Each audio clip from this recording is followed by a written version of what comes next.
LoveLore Library. Chapter 326, The Older, the Less Manners. Chapter 326, The Older, the Less Manners. UCLA's guard stopped Chen Zhao's RV. Stop, stop. Chen Zhao poked his head out. What? I'm a teacher here. Why can't I go in? The guard studied him. He had an impression of Chen Zhao. After all, he always came and went with a bunch of pets. It was hard not to remember him.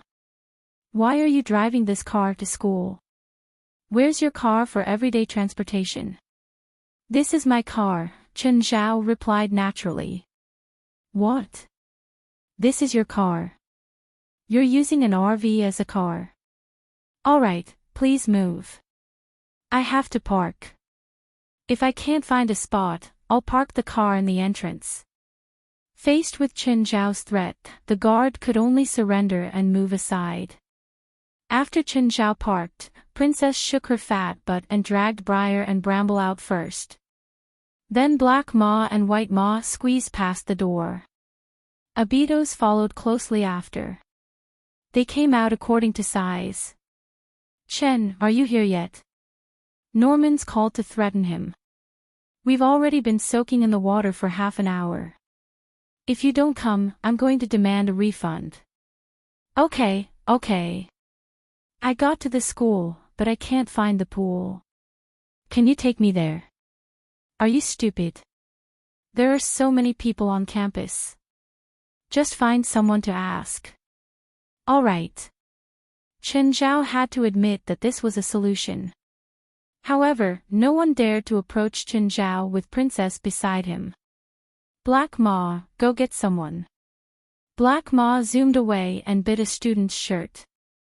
The student almost pissed his pants. Chen Zhao walked over. Hey, don't be scared. I just need to ask for directions. Princess sniffed the boy. He raised his hands up high, afraid that this huge beast would bite him. Can you make it go away? The student's legs turned to jello. It's really impolite to make a lady move away from you. Sorry. Okay, can you take me to the pool? Can I refuse? Roar. Princess' roar was deafening. Chen Zhao hurriedly went to steady to the student so he didn't fall to the ground. Okay, let's go. Just then, Wright and some tall male professors walked over. Chen, how come it's you? Wright was shocked to see Chen Zhao. She heard that someone brought a bear to school, so she brought some teachers over to kick the guy out. She didn't expect that it would be Chen Zhao. Wright looked behind Chen Zhao at the huge princess. She was now more than 800 kilograms. Basically, Chen Zhao would supply as much food as needed, so she grew very quickly. Chen, what is that? A bear, Chen Zhao answered. Her name is Princess. Your pet? Yeah. Why did you bring it to school? It's more troublesome if no one's home taking care of them, so I'm used to bringing them with me. Are you sure it won't hurt anyone? Princess' claws were more than 10 centimeters long. They were like small daggers hanging from her paw. It really looked terrifying. If Chen Zhao hadn't been standing there, Wright would have definitely called the cops. I promise she won't hurt anyone. Wright approached her carefully, still feeling scared inside. Are you sure it won't bite me? Wright, you should trust me. Fine. Wright finally walked to Princess and reached out to touch her. Princess suddenly stuck out her tongue and licked Wright's palm. Terrified, Wright snatched her hand back. Princess went forward and voluntarily rubbed against Wright. She gathered her courage again and petted Princess' big head. Do you want to try sitting on her? Chen Zhao suggested. What? Are you sure? Wright was afraid but also excited. Of course. Briar, Bramble, come down. Let Granny sit. Chen Zhao went up. He picked right up bridal style and set her down on Princess' back. After settling in, Right completely got over her fear. A little slower, Right said, and Princess slowed down. It's so smart. Can it understand what I'm saying? Most of it, Chen Zhao said. Where are you going? Swimming pool. For what? I'm meeting friends there. Chen Zhao patted the student beside him. Okay, friend, you can go. Your principal will bring me there. The student wasn't afraid anymore. Even Right wasn't afraid, so he had nothing to fear. Sitting on Princess' back, the old lady actually turned playful. Princess, you can speed up. A bit faster, faster. Yeah, just like this. Princess could reach 40 kilometers per hour when she ran. Of course, she was too heavy, so she couldn't maintain that speed. Right enjoyed this unprecedented fast and furious feeling. All the students and teachers who passed by stared at Right galloping on a bear. They felt that either the world had gone crazy or they had. Phew. Okay, you can stop now. Right was thoughtful. She was only 40 kilograms, but bears were beasts with great endurance. Their own weight was already a burden. Princess lowered herself so Right could get off. Good girl. Right patted Princess' head. She loved Princess now. Seeing Chen Zhao walk over from the distance, Right said, Chen, can Princess be our school mascot? What? I want to print Princess' profile on our school flag. And I hope it can come to our sports competition half a month later. Right already decided that she wanted to ride Princess as her grand entrance. This old lady loved attention. No one could stop her. Of course, each school competed with each other. Not only did they compete in academics and athletics, but the principals also competed with each other. Their everyday conversations were along the lines of, I shot a boar in the mountain today. Tomorrow, I'm going to ace golf. Anyway, the older they got, the less willing they were to admit defeat. Right already decided that she would ride Princess and show off before those other old guys. They might be respected and serious senior scholars in their own fields, but when they went wild, the youngsters couldn't even compare.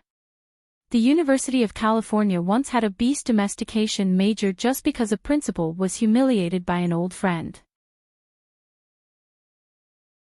Chapter 327, We can have a competition, but I want to bet.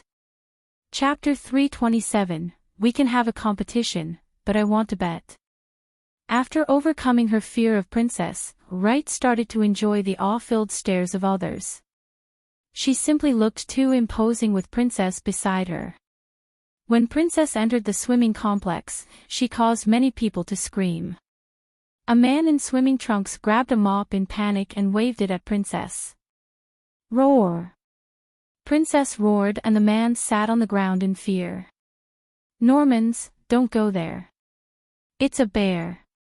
Shocked, Evely pulled Normans, wanting to escape from the complex. Normans patted Evely's hand. It's fine. It's that asshole. Indeed, Chen Zhao and Right walked in from the outside. Shit, beasts ain't allowed in here, the man on the ground shouted. Roar! Princess suddenly stood up. With her 3.5 meters tall body straightened, she looked inviolably majestic. The man turned around and fled at once. Enough, Princess. Stop scaring people. Right petted Princess and only then did she lower her body again. Normans approached them. Hello, Doctor. Right. Normans, long time no see. You don't seem to be afraid of Princess at all. We've met before. Also, Chen has a pet who's much bigger than Princess. Right immediately turned her head and looked at Chen Zhao. Chen, really? What's bigger than Princess? A rhino. Or an elephant? I'll introduce him to you next time, Chen Zhao said.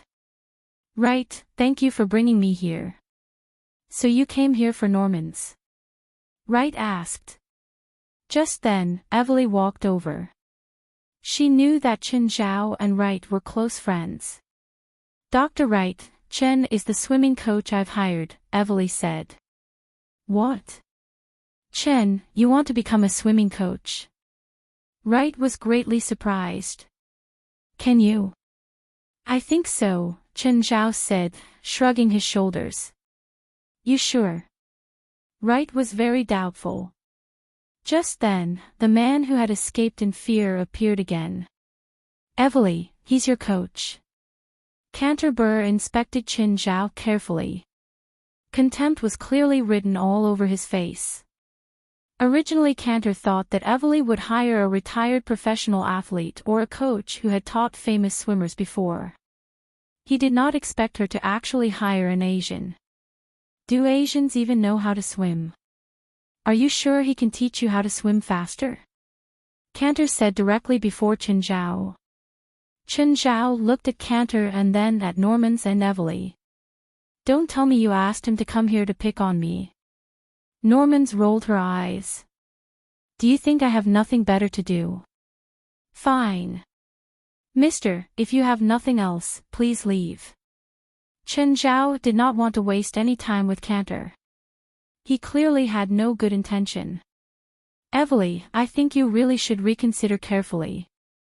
Are you sure this Asian isn't a fraud? Both Evely and Normans frowned.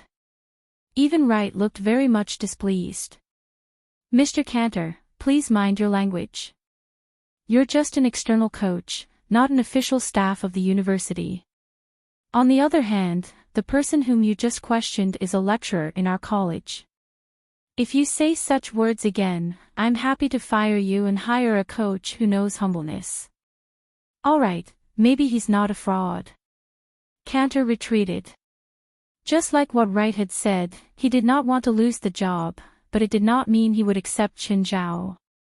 But I still don't think he's a good coach, especially when it comes to swimming. I'm afraid he can't even beat the girls here, unless he can prove himself. Who are you? Why should I prove anything to you? Or are you just salty that I'm gonna be paid 200,000? Wright was stunned. Chen, you're going to get 200,000 from Evely. Yes, it's the price I normally charge. Dr. Wright, do you get it now? Paying 200,000 to an outsider to act as a swimming coach. How ridiculous is that? I didn't ask for it. Evely requested it herself. Even so, I still think that she's just been deceived. Cantor was just being jealous that Chen Zhao was going to get 200,000. As a professional swimming coach, his annual salary was only 30,000. Moreover, Chen Zhao would get to teach Evely, the prettiest girl in the swimming team. Evely would usually not even allow Cantor to go near her. If you want to teach here, you need to prove yourself first. Look at us. Everyone here is close to being a professional swimmer. But what about you?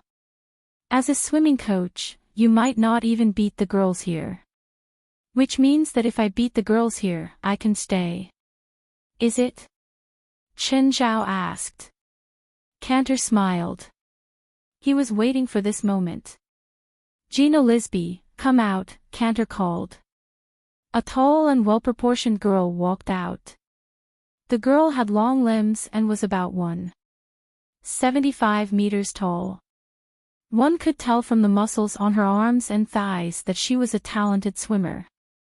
Only the gifted could become excellent swimmers. Firstly, a good swimmer had to satisfy certain bodily conditions, such as the lengths of the limbs and the sizes of the hands and feet. These would all determine the swimmer's eventual achievements. Evely's expression changed slightly. Noticing it, Normans asked softly, "Is that girl very good?" "She's the best swimmer in the college's female team, especially for medium to long distances. She once made it in 16 minutes for 1,500 meters. Normans looked at Chen Zhao. She knew that Chen Zhao was very strong physically, but he had never truly displayed his swimming speed. She was also unsure if Qin Zhao could beat the girl named Gina. Wright also looked at Qin Zhao. As Qin Zhao's senior, she clearly did not want him to be humiliated. However, Qin Zhao agreed to compete with the girl himself. No matter the result, he would have to face it himself too. We can have a competition, but I want to bet, Qin Zhao said. Mr. Cantor, do you dare to bet with me? How? $1,000. If I win, you must give me 1,000. Cantor looked at Gina and smiled. Of course. Chapter 328, Congrats on breaking the women's world record. Chapter 328, Congrats on breaking the women's world record. Seeing that Qin Zhao was going to bet again, Normans couldn't decide if she wanted to laugh or cry. Qin Zhao grinned. You won't say I'm bullying students this time, right? Whatever. Normans looked away so she wouldn't have to see. Let's start, Cantor urged. Qin Zhao took off his clothes. He wore swim trunks underneath them. Walking to Gina's side, he said, Lady, should I go easy on you? Gina looked at him seriously. Not even the guys on the swim team dare to talk to me like that. That's why I'm not a student. Qin Zhao shrugged. How far are we swimming? 1,500 meters, freestyle. Can you do it? Of course, no problem. Qin Zhao and Gina stood on the deck and Cantor raised the pistol. Ready. Gina already crouched down, but Qin Zhao was still doing warm-ups. Chen, get ready, Wright reminded. She was more nervous than Qin Zhao, the interested party. But Qin Zhao didn't get serious at all. It's okay. She's a girl, after all. I have to go easy on her. Plus, you have to warm up fully before swimming. Otherwise, it's easy to get cramps. Asian, I told you to get ready. Didn't you hear me? You can just start, Qin Zhao said, shaking his arm. Don't have to care about me. Cantor gritted his teeth. His expression was cold. Since you want to act clever, I'll see how you lose later. Get set. Bang! Gina dove into the water like a swordfish. After traveling underwater for a dozen meters, she charged to the other side. She soon swam 50 meters, and then 100. She was very fast, finishing 150 meters, 200 meters. Finally, when she was about to turn for the second time, Qin Zhao also jumped into the water. He was so fast. Normans and Evely both let out surprised gasps. When Gina swam to 300 meters, Qin Zhao had already swum 150 meters. He was clearly faster than Gina, but Cantor still scoffed. Idiot! This is 1,500 meters, not 50 meters. With his speed now, he'll never get to the end. To him, Gina was using the correct strategy. As long as Gina could maintain this speed, victory would be hers. However, Qin Zhao didn't slow down. He quickly caught up to Gina. By now, they'd swum 700 meters. Gina had already slowed down a bit, but Qin Zhao retained his extremely fast speed. Cantor's expression darkened. Qin Zhao's speed and endurance were better than he'd imagined. When they reached 1,000 meters, Gina was 100 meters behind Qin Zhao. They were one lap apart. This gap was still widening. The result was already obvious. If Qin Zhao could keep going until 1,500 meters, he would definitely win. As for whether he could keep going or not, Normans and Evely didn't doubt he could. This guy was a total beast. He could do 10 times that distance without much effort. Just like how Cantor was worried about, Qin Zhao reached the end first. Gina arrived later, after a full minute. Gina, why is your performance so bad today? Cantor demanded, upset. He messed up my rhythm. Gina wasn't lying. Chen Zhao had indeed disrupted her rhythm. Chen Zhao was clearly faster than her, and every time he passed her, it disturbed her. This caused her to be unable to control her tempo and swim slower and slower. Her best record had been under 16 minutes, but she actually took 17 minutes this time. Usually, differences would only be around 10 seconds, according to the conditions. But this time, she was 1 full minute slower than her best record. It was evident how important rhythm was to a swimmer. "Chen, you swam less than 16 minutes, Norman said teasingly. "If you add the 200 meters that you gave away, you probably broke the women's world record for 1,500 freestyle. What's there to be proud about breaking the women's world record as a man?" Chen Zhao rolled his eyes. He came out of the water and walked to Cantor. "Sir, hand over the $1,000. "This doesn't count," Cantor exclaimed. "Gina is in bad condition today. Beating her is nothing to be proud of." "I'm not proud, but I did win." "Mr. Cantor," Evely piped up. "Even at Gina's best shape, she still can't beat Chin. If you count the 200 meters that Chin had given her, he'd broken the world record." "Can Gina break the world record?" Chen Zhao really wasn't interested in the women's world record. However, he was interested in Cantor. This guy kept targeting him ever since he came. "I want to compete with you," Cantor said. "I didn't agree with that." Chen Zhao rolled his eyes. "Give me the $1,000 first. I'll obviously give it to you if you win." "Mr. Cantor, please keep your promises," Wright said too, helping Chen Zhao. "We don't need people who don't keep their words in this school." In the end, Cantor took out $1,000 and unwillingly shoved it into Chen Zhao's hands. "I still want a round with you. If you're a man, you'll accept my challenge instead of bullying a girl." Cantor knew that Chen Zhao was fast. If he hadn't just competed, Cantor actually wasn't confident in beating him. However, he believed that Chen Zhao had used up most of his energy in the last round, so Cantor was sure he'd win. "What? I bullied a girl?" Chen Zhao was furious. "You were the one who told me to go against her. I even went easy on her. Now you're saying that I bully girls? No matter what, you didn't win fairly." "Fine. I'll go against you." Chen Zhao's expression was serious.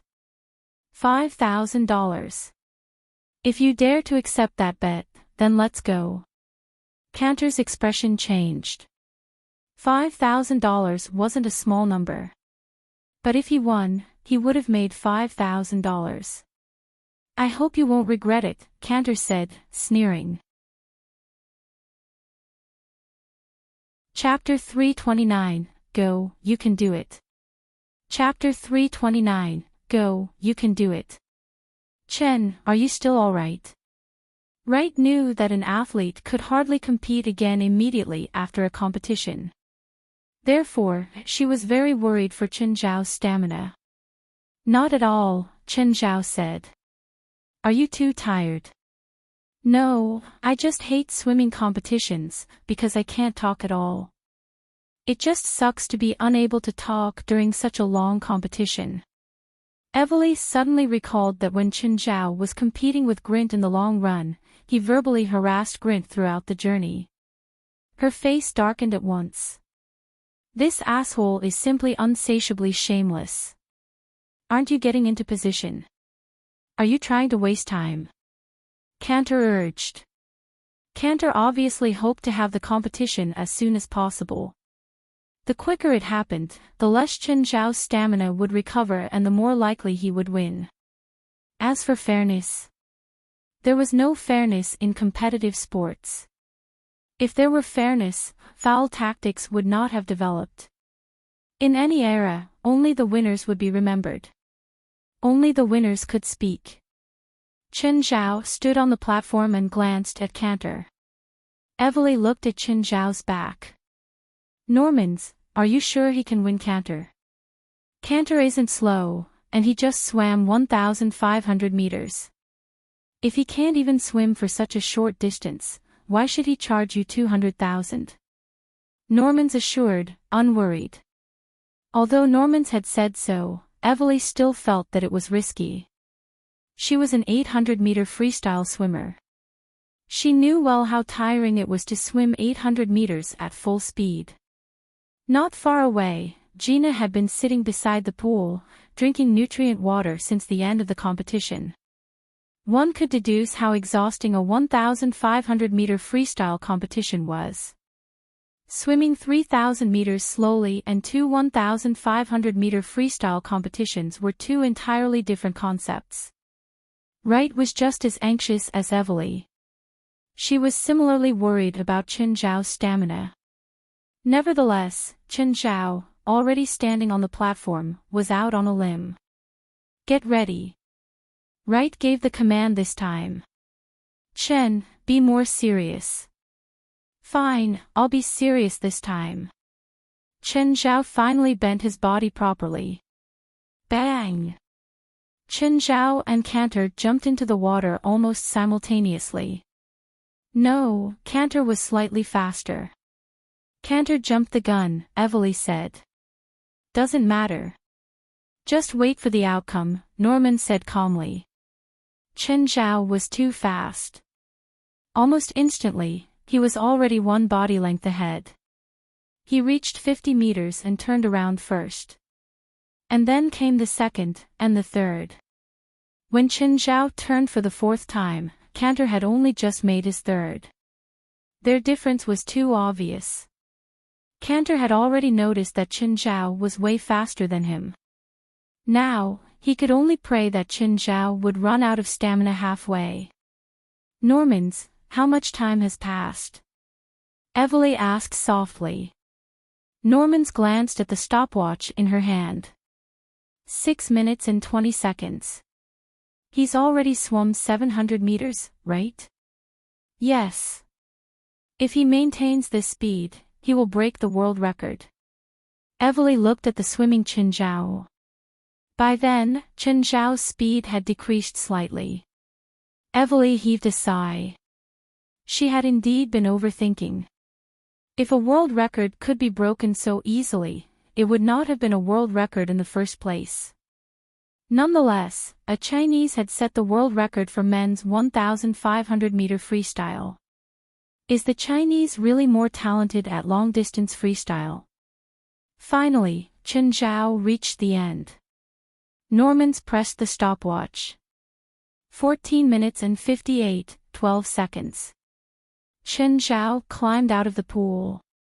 He turned around and looked at Cantor, after which he asked, how many laps has he finished? 12. Mr. Cantor, go, you can do it. Normans rolled her eyes. Chen Zhao finally started to be a bitch. Cantor immediately choked on the water. He realized that Chen Zhao was sitting on the edge of the pool and also stopped. Why are you there? I finished, of course. That's impossible. I've just swum over 1,200 meters. How could you possibly finish so soon? You cheated. Stop bullshitting. So many people are here, watching. How do I even cheat?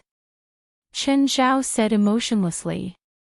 There were more than 10 people in the complex. Gina also said, Mr. Cantor, Mr. Chen wasn't lying. He really finished the entire distance. Cantor also stopped swimming. He climbed out of the water, ready to leave. Mr. Cantor, did you forget something? What? The bet? I'm not feeling well today, so it doesn't count. It was 5,000, after all. He did not have that much money at the moment. That's none of my business. Take the gamble and pay the loss. 1,500-meter freestyle isn't my forte. I don't care what you're good at. You're going to pay today, Chen Zhao insisted. What if I don't? Then you might not be able to leave this place alive. Princess, who had been lying at the side, stood up and strolled toward them. Black Ma, White Ma and Abitos also got up, closing in on Cantor. What are you doing? This is blackmailing. Chen, I have something else. Bye, Wright said. Dr. Wright, don't leave. Don't leave me here. This Asian is going to attack me. Sorry, I didn't see anything. Princess had already stood up. Cantor lifted his head and looked at the terrifyingly ferocious beast before him. He swallowed some saliva uncontrollably. I'll write a debt notice. Chen Zhao patted Cantor's shoulder. Sure, but don't forget to pay the interest. Cantor almost vomited blood. What's this? He hated Chen Zhao even more. Puff, feels really relaxed after some exercise. Chen Zhao turned and twisted his neck. Great, let's start our training. Normans and Evely approached Chen Zhao. Norman said, Chen, can you make me improve in a short period of time? I'm not sure about her, but it's definitely a yes for you. Oh, really? Norman's eyes glowed. Doesn't that mean that I'm more talented? You can go to a hospital for breast reduction surgery. It'll decrease water resistance and you'll surely improve. Asshole. Normans gritted her teeth in anger, but Evely was not happy either. Didn't Chen Zhao's words mean indirectly that her breasts were small? Actually, Evely's were not small at all. They were just ordinary and not as tremendous as Norman's. Chapter 330, Eradicate Completely. Chapter 330, Eradicate Completely. What event are you swimming? Chen Zhao asked. Freestyle, Norman said. 50 and 100 meters. And you? Freestyle, 800. Let's test your performance now. Who'll go first? I'll do it, Norman said. Normans went to test first. Her performance for the 50 meters was 24.12 seconds. This wasn't her best time. For the 100 meters, she got 54 seconds. Next was Evely. For 800 meters freestyle, it took her 8 minutes and 40 seconds. After finishing, she was completely exhausted. Did I let you sit down? Chen Zhao looked at Evely. I'm tired. Can't I rest? Normans, didn't you tell her the rules? Normans glanced at Evely. Don't talk back to this asshole. At least, think about your $200,000. Evely stood up unwillingly and stood before Chen Zhao. Go down and swim 2,000 meters, Chen Zhao ordered. Both of you. Andy Bell, find some men for me. I want to teach someone a lesson. Cantor, who are you teaching a lesson? A motherfucker scammed me $5,000. You want to beat him up on or off campus? Off campus, Cantor answered. Teach him a lesson to what extent? Cantor thought for a moment. Break his arm. That's illegal. Shut up, Andy Bell. Don't think I don't know about you. Fine, but breaking an arm isn't cheap. How much? Cantor asked. $3,000. Cantor considered this and nodded. I accept this, but I have a condition. What is it? Destroy the IOU in his hands. Sure. Okay, today's training is over. We only trained for 2 hours and it's over. Normans looked at him with annoyance. I'm hungry, Chen Zhao answered matter-of-factly. You've been eating by the pool this entire time without stopping and you say you're hungry. I didn't eat enough and now I'm even hungrier. Oh, eat whatever you want to eat today. Starting tomorrow, you won't get that freedom. Thinking of that hellish month, Norman's features twitched. Normans, is that guy's training actually effective? You can still back out now. You just paid a $100,000 deposit. If you wait until tomorrow, then we'll really be on the way to hell. Is it that scary? It's scarier than you can imagine. Eat what you can today. Why does it sound like it's our last supper? You can treat it as your last supper. He can't supervise us 24 hours a day. How can he control what we eat? He can't control what we eat, but he can make us not able to eat anything.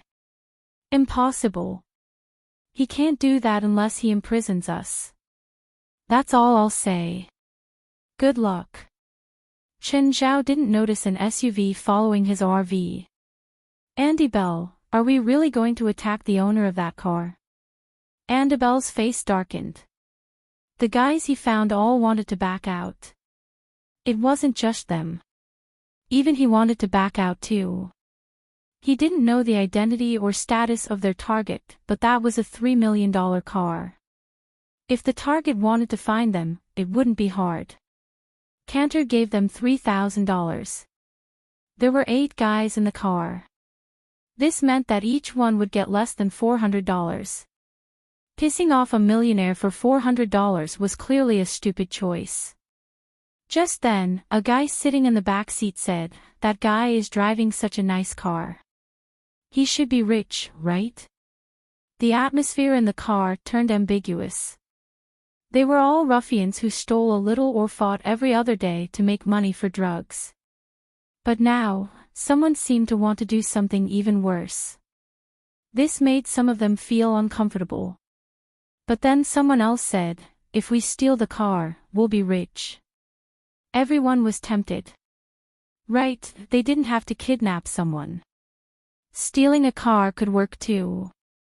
It was a $3 million car. If they sold it to the black market, even if they couldn't sell it for that price, they could definitely sell it for a few $100,000. Andy Bell considered this. Are you guys serious? Andy Bell, are you gonna do it or not?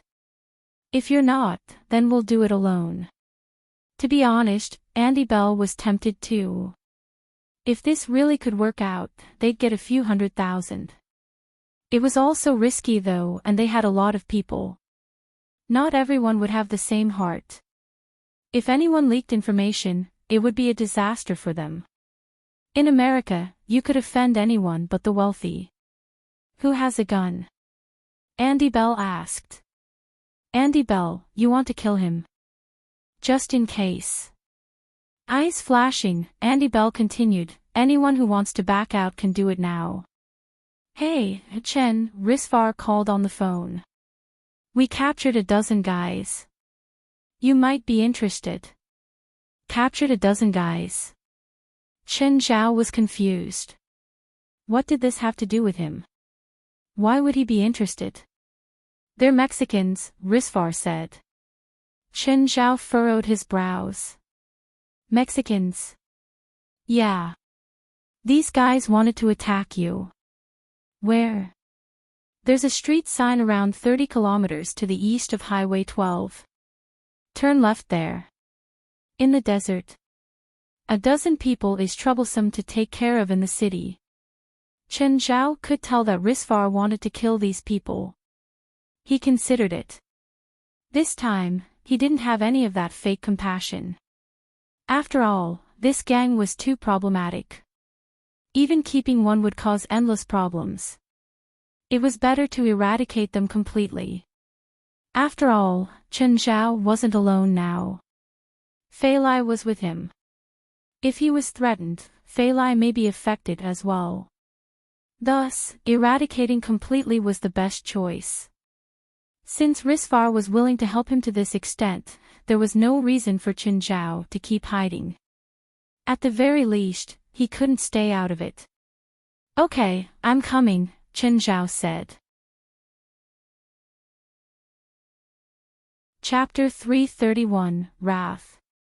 Chapter 331, Wrath. The east side of Los Angeles was a desert. Of course, it was not like the Sahara, but rather like the Gobi. Every year, the cold air from the coastline would grow as it passed through the dry and hot region.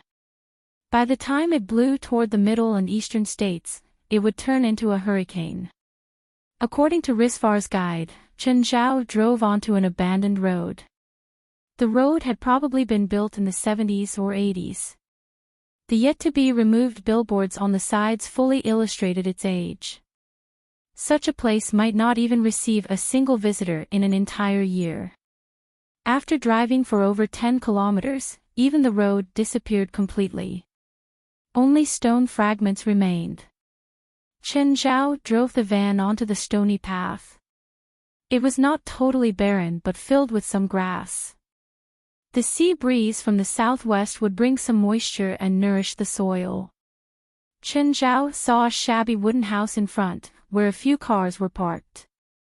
It had probably been a pasture in the past but was subsequently abandoned due to increased desertification. Chen Zhao parked the van at the entrance, alighted and walked into the house. Risvar was inside with his men.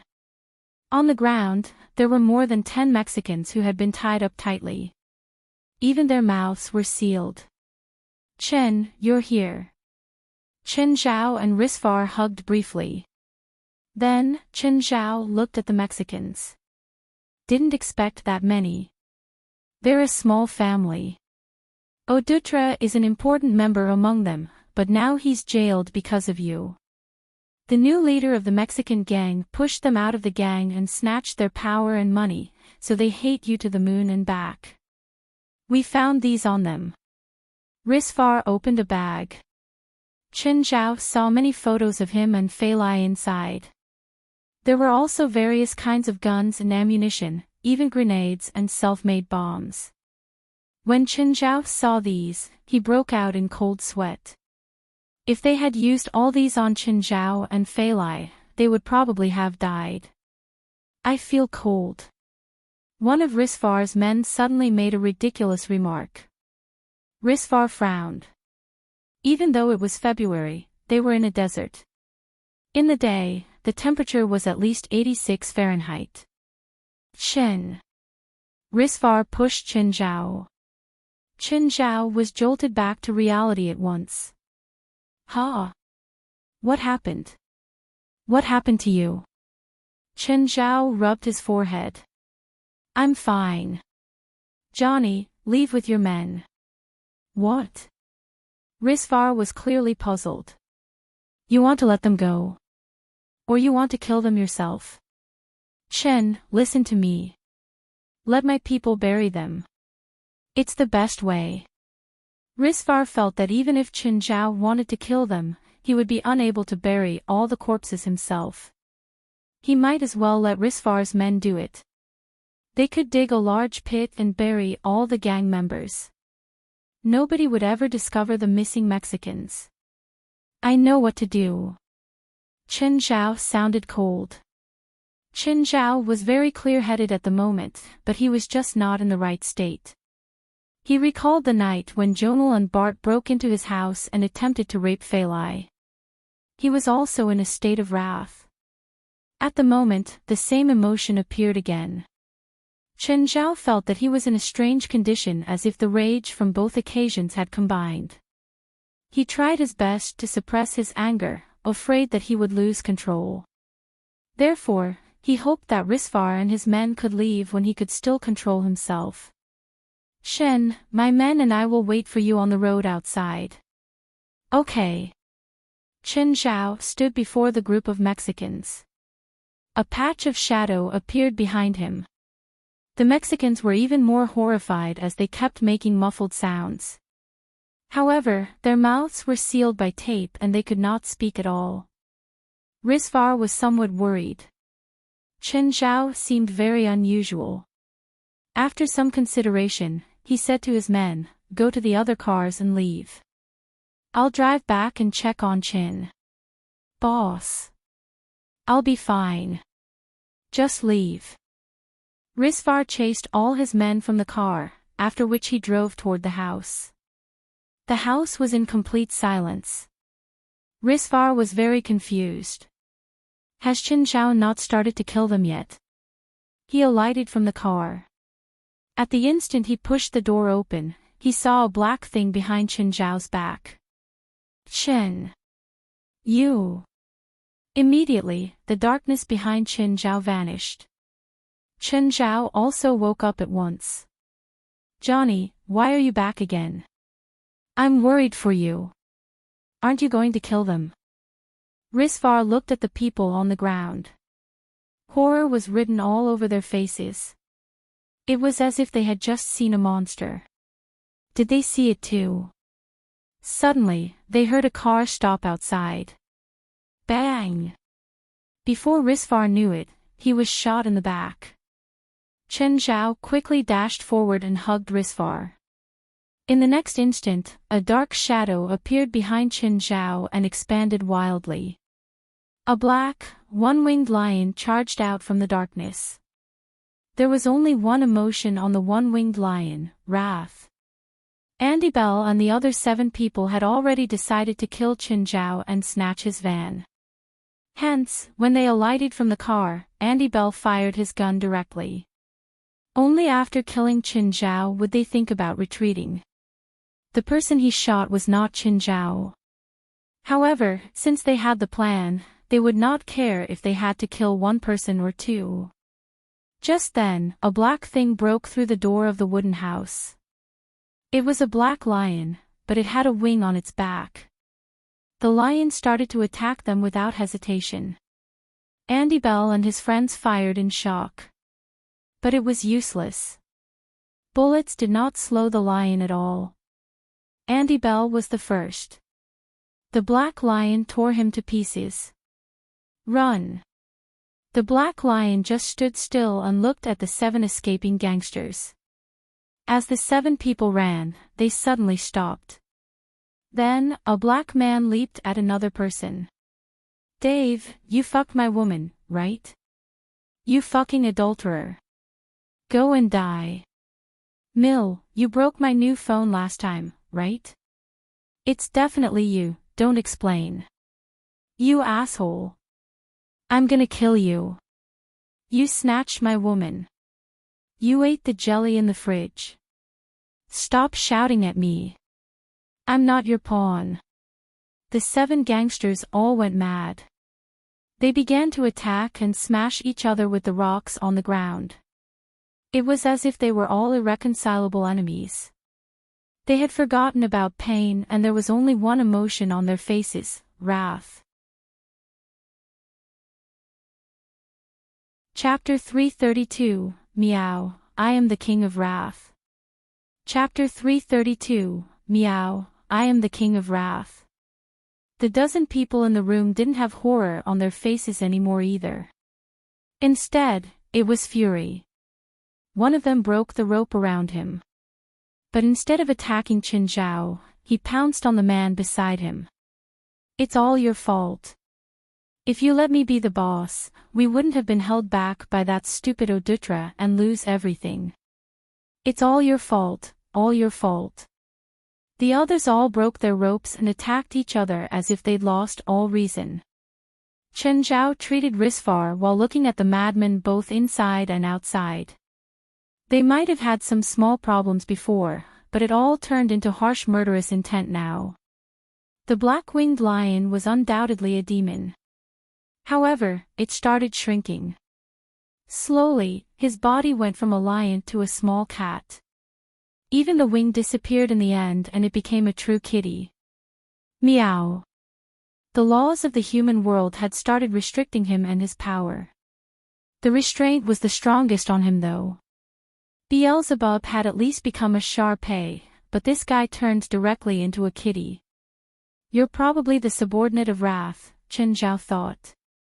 Meow, meow. Human, don't you know to kneel before me, the king? Another conceited demon. Chen Zhao made a face. If you don't understand that you're my servant, get the fuck back to hell. Blasphemy. Do you not know who I am? Chen Zhao lifted up the small cat. Okay, tell me who you are right now. I am Samuel. I am no one's subordinate. I am Samuel, the King of Wrath. I don't believe you. You don't look like a demon lord at all. Chen Zhao didn't believe him. Let go. You're not allowed to squeeze my chin.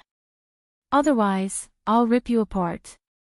Chen Zhao smothered the kitty's face with his palm. He didn't worry about hurting the animal. This guy was clearly a projection, so this cat wasn't his true body. Even if Chen Zhao killed the cat, the demon's true body would still be unharmed. Shen, just then, Risvar woke up. He turned his head with difficulty. What is happening? They're suddenly killing each other. Chen Zhao shrugged. I think I just saw a weird creature with wings. Your vision has problems, Chen Zhao said. I'm going to call Laura. Don't call Laura. But you're injured. I'm not scared with you here.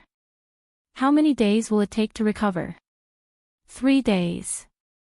Seems like I'll have a business trip for 3 days. Risvar looked at the small cat in Chen Zhao's hands. Where's that from? Found it, Chen Zhao answered casually. Maybe one of them had it. Chen Zhao carried Risvar onto the car. Who was the one that shot me? Risvar asked. I don't know, but it's not me, Chen Zhao said definitely. Wait, I'll go clean this up and then set it on fire. No need. Give me my phone. I'll have someone come clean it up and check who shot me. Master, come here. Carrie suddenly ran to Chen Zhao's feet and bit the cuff of his pants. Chen Zhao looked down at her and said to Risvar, lay down and rest. I'll go up for a second. When Chen Zhao went upstairs, he saw the group of demons all prostrated on the ground, heads and limbs touching the ground. They formed a circle around the small cat. Even the lawless Abidos did the same. Chen Zhao was dumbfounded. What are you all doing? Master, talk softly. You should respect King Samuel. King Samuel. Who? Beelzebub shot him a look. Him. Chen Zhao picked up the little cat. Don't tell me you really are Samuel, the King of Wrath. Human, you're still so unmannered. Have you heard of dragon tiger soup? What? Your Majesty, Raymond said timidly. That's making soup with cat and snake. Samuel was pissed. He reached out a paw to scratch Chen Zhao, but he was too small. He couldn't reach Chen Zhao at all. You better behave in my territory. I don't care how respected you are in hell. Here, if you don't listen to me, I don't mind becoming a cat abuser. You think I'll submit to you? Chen Zhao took out an angelic crystal. All the other demons escaped instantly. Only Samuel was stuck in Chen Zhao's grasp, unable to flee. I'll make you a beautiful cat bed filled with angelic crystals. You'll be able to experience a different kind of demon life. Truce, truce. Let's stop fighting. I've decided that I would like to interact with you peacefully. The King of Wrath wants peace. How about no? Isn't this too hard on you? Not hard at all. Samuel's smile was very forced. Even as a powerful demon king, he still had to act according to the situation. He wasn't the undefeatable demon in hell anymore. He was just a weak projection with a heartless master like Chen Zhao. The other demons still had to survive in hell, so they had to respect him. Chen Zhao didn't have to though. He didn't care about Samuel's opinion at all. Demons still had to bow down in the house. You guys, tell him my rules. You, come tell me that human. Chen Zhao hadn't gone downstairs yet. He turned around and Samuel immediately corrected himself. Master's rules. Risvar planned on living in a hotel for a few days, so Chen Zhao brought him to the hotel room. Then he gave Risvar another checkup. No matter what, Risvar had gotten hurt because of him. Chen Zhao owed him big time. He felt guilty too. Johnny, rest well. I'll visit you tomorrow. Okay. When Chen Zhao got home, he finally let out a relieved sigh after the eventful day. The first thing that Kitty Samuel did after entering the house was to mark his territory. From now on, this is where I will sleep. Chen Zhao and the other friends all looked at him, speechless. You really know how to choose places. Chen Zhao looked at him. What, is this not allowed? Samuel still looked at him proudly. Fine. If you want to sleep there, then sleep there, Chen Zhao said, not caring. He turned to leave.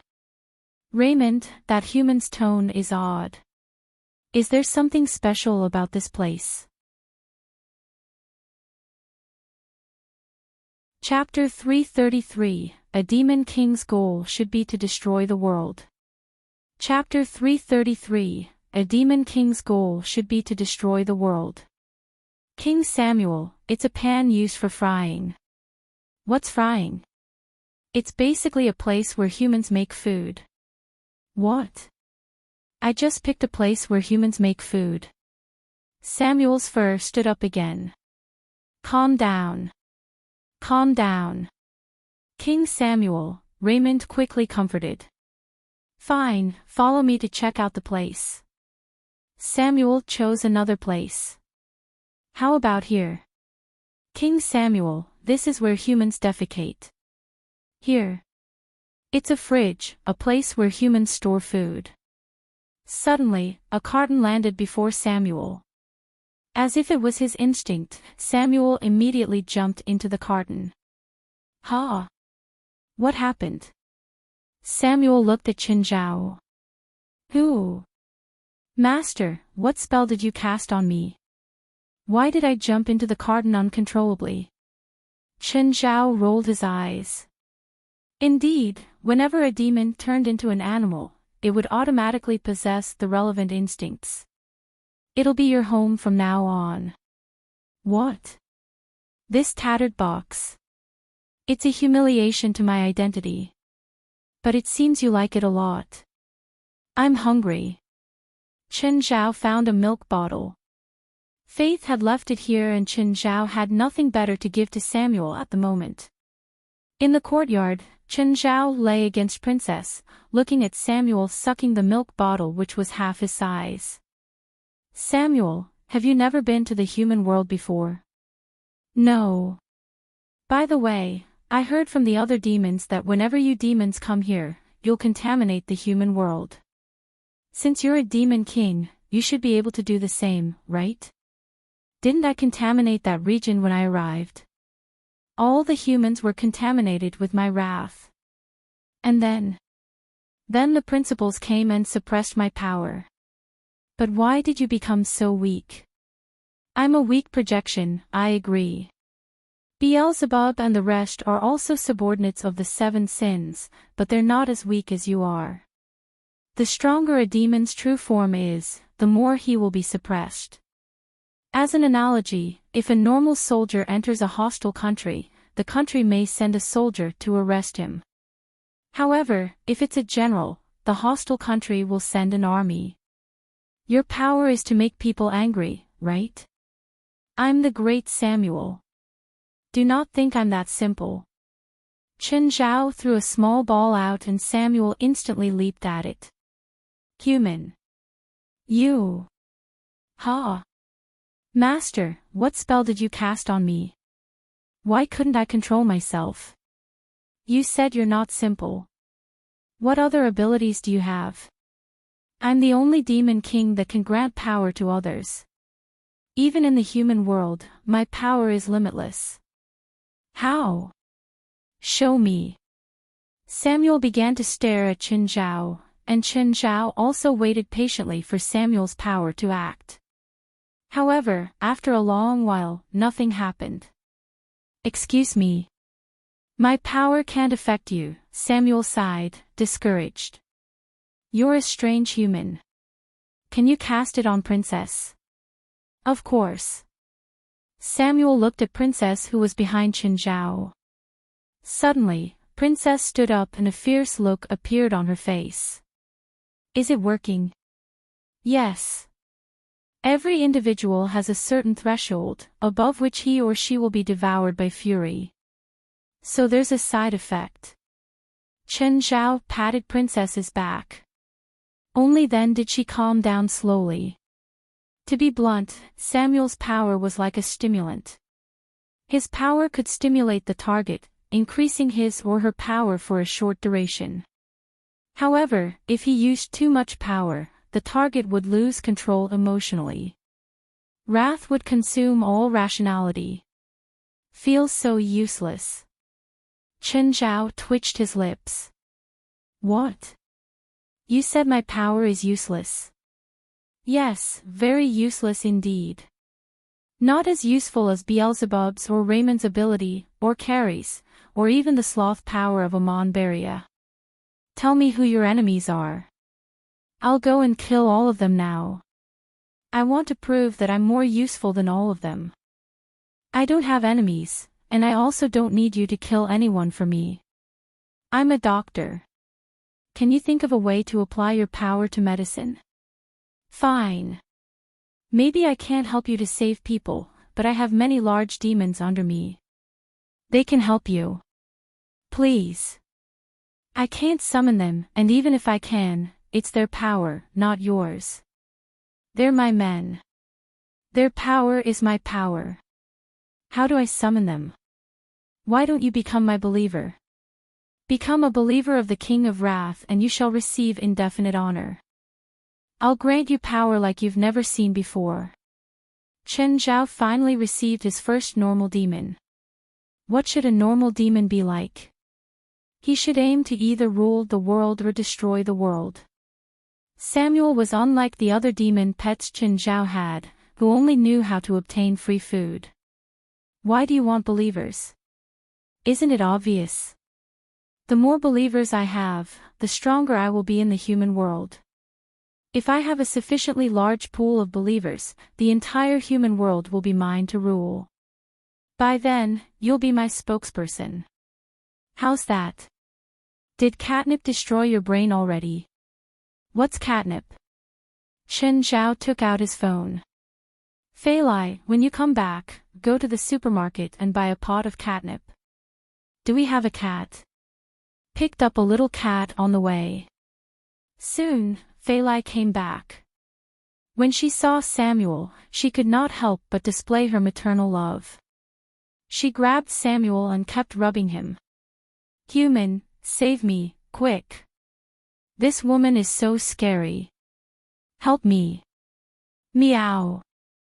Chen, look, he likes me. How did you tell that he likes you? Chen Zhao criticized silently. Nevertheless, he was happy that Fali liked Samuel. Fali, did you buy catnip? Yes, it's in the car. Go and take it. Indeed, Fali had bought 2 big pots of catnip. As Chen Zhao carried them to the courtyard, Samuel moved. He struggled away from Fali's embrace and rushed to the catnip. Immediately, his face was filled with enjoyment. It'll be amazing if my true body can experience such superior enjoyment too. Just as expected, even a demon king could not resist catnip. Chen Zhao thought that Samuel might have just become the first demon king addict. If you really want, I'll bring some for you the next time I visit hell. You can go to hell. I need someone I know to summon me from there. Oh, I get it. Take a token from you and then summon you with it. Should have thought of it earlier. Chapter 334, Winnip's Invitation. Chapter 334, Winnip's Invitation. Mr. Chen, the frame and main body of your house is complete. Felwood was calling Chen Zhao. You can come take a look when you're free. Okay, I'll come when I can.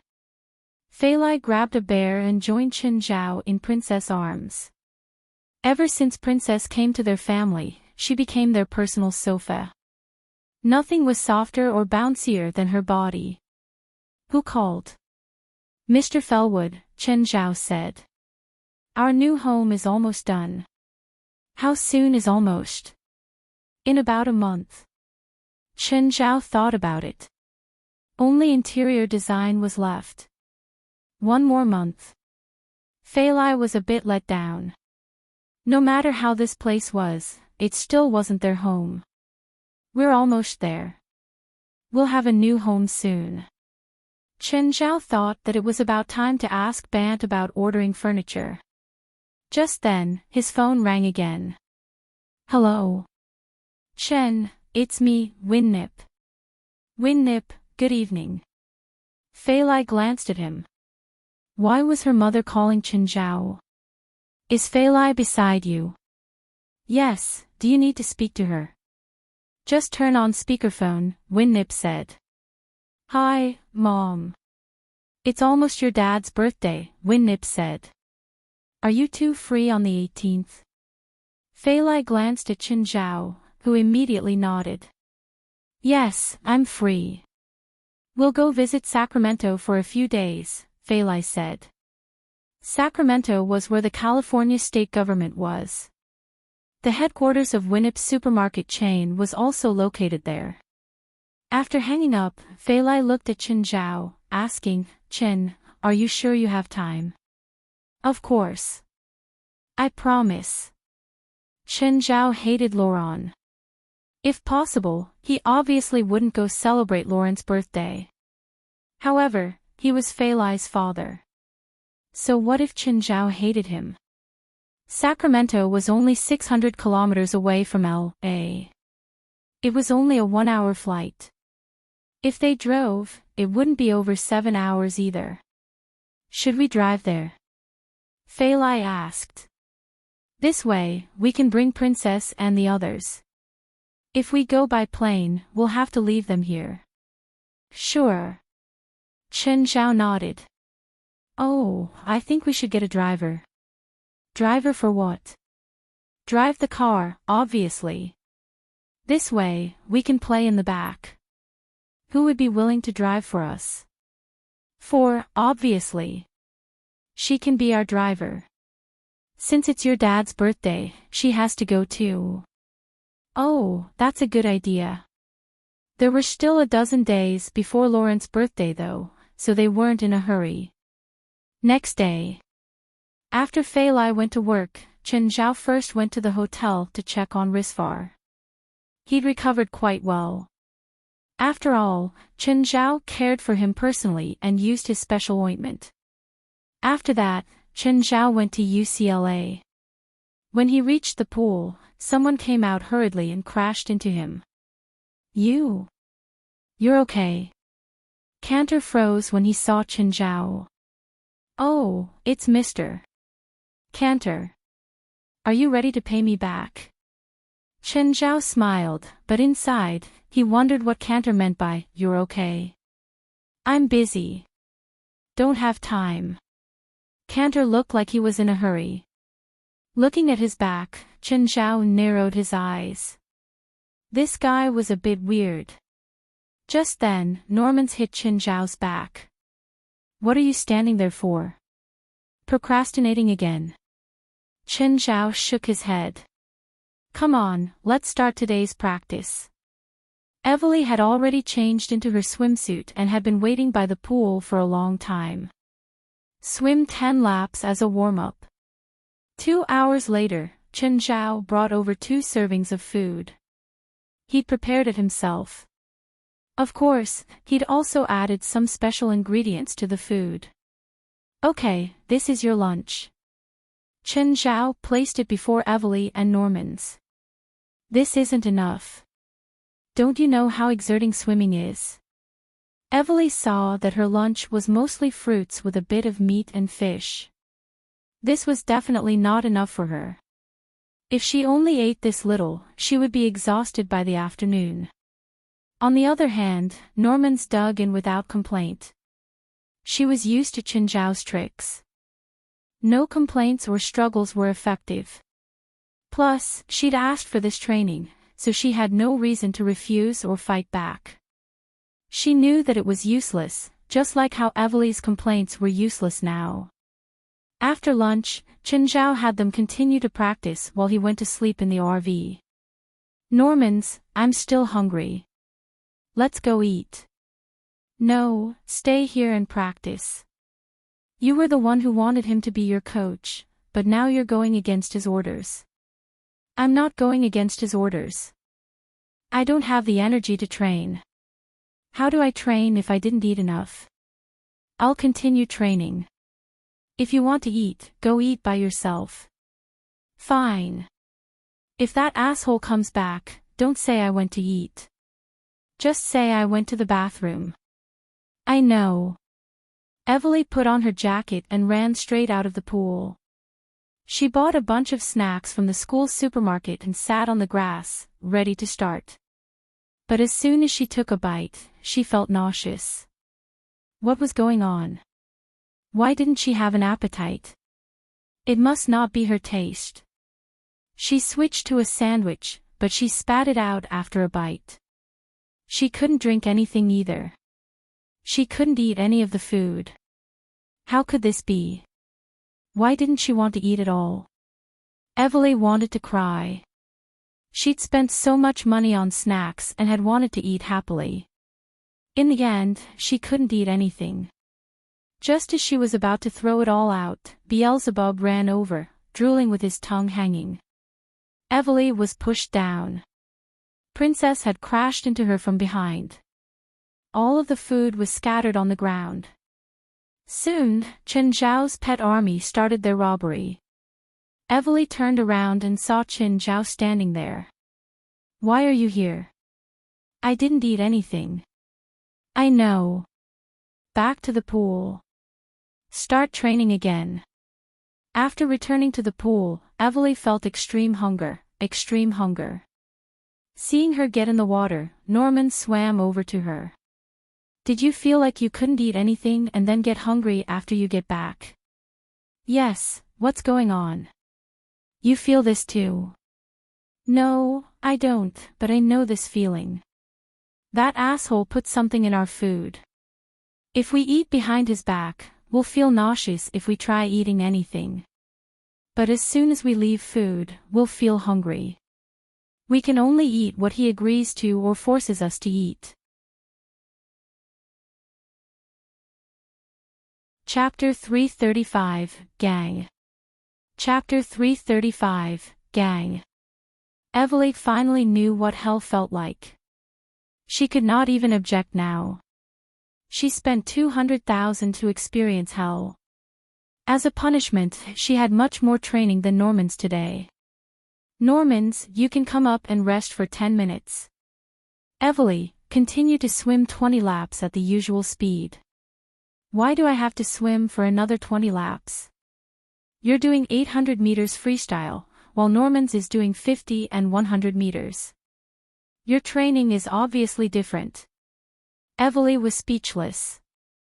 She could only work hard and finish the 20 laps. Flutter kick for 10 minutes. Header, 100 times. 50 meters charge, 10 times. Alright, come up and have your second meal. Chen Zhao clapped his hands. Normans and Evely climbed out of the water. They both had their own food. Chen Zhao would not let them train with an empty stomach. Why do I have less food than Normans? I had more training than her. Stop asking why. I decide how much you eat, Chen Zhao said as if it was normal. It's a revenge for me sneaking out just now. Well, if you really want to take it that way. Meow. Be angry. Your wrath shall be my power. Chen Zhao suddenly lifted Samuel with his hand. Stop making trouble here. Go to the side and play by yourself. The two wolfed down their second meal and began training again. A real athlete would eat about 10 meals on a day with training. Of course, all the meals were nutritionally balanced and not too filling. In this way, the athlete could turn the nutrition into energy during training. At the same time, the food eaten would not hinder his or her training. Every hour, Chen Zhao would prepare a nutritious meal for the two. Normans had already consumed diluted strength potion before. Therefore, she was very fit and also had a very large appetite. Of course, the strength potion also gave her more stamina. At least, she was much fitter than she used to be. In her nutritious meals this time, Chen Zhao had added slightly more strength potion. The amount of strength potion in Evely's food was what Normans used to have. After 4 hours of training, Chen Zhao gave them their last nutritious meal for the day. After finishing this, don't eat anything else for the day. Who will listen to you? Evely cursed silently. Chen Zhao was about to change his clothes when he received a call from Risvar. Chen, I did some investigation.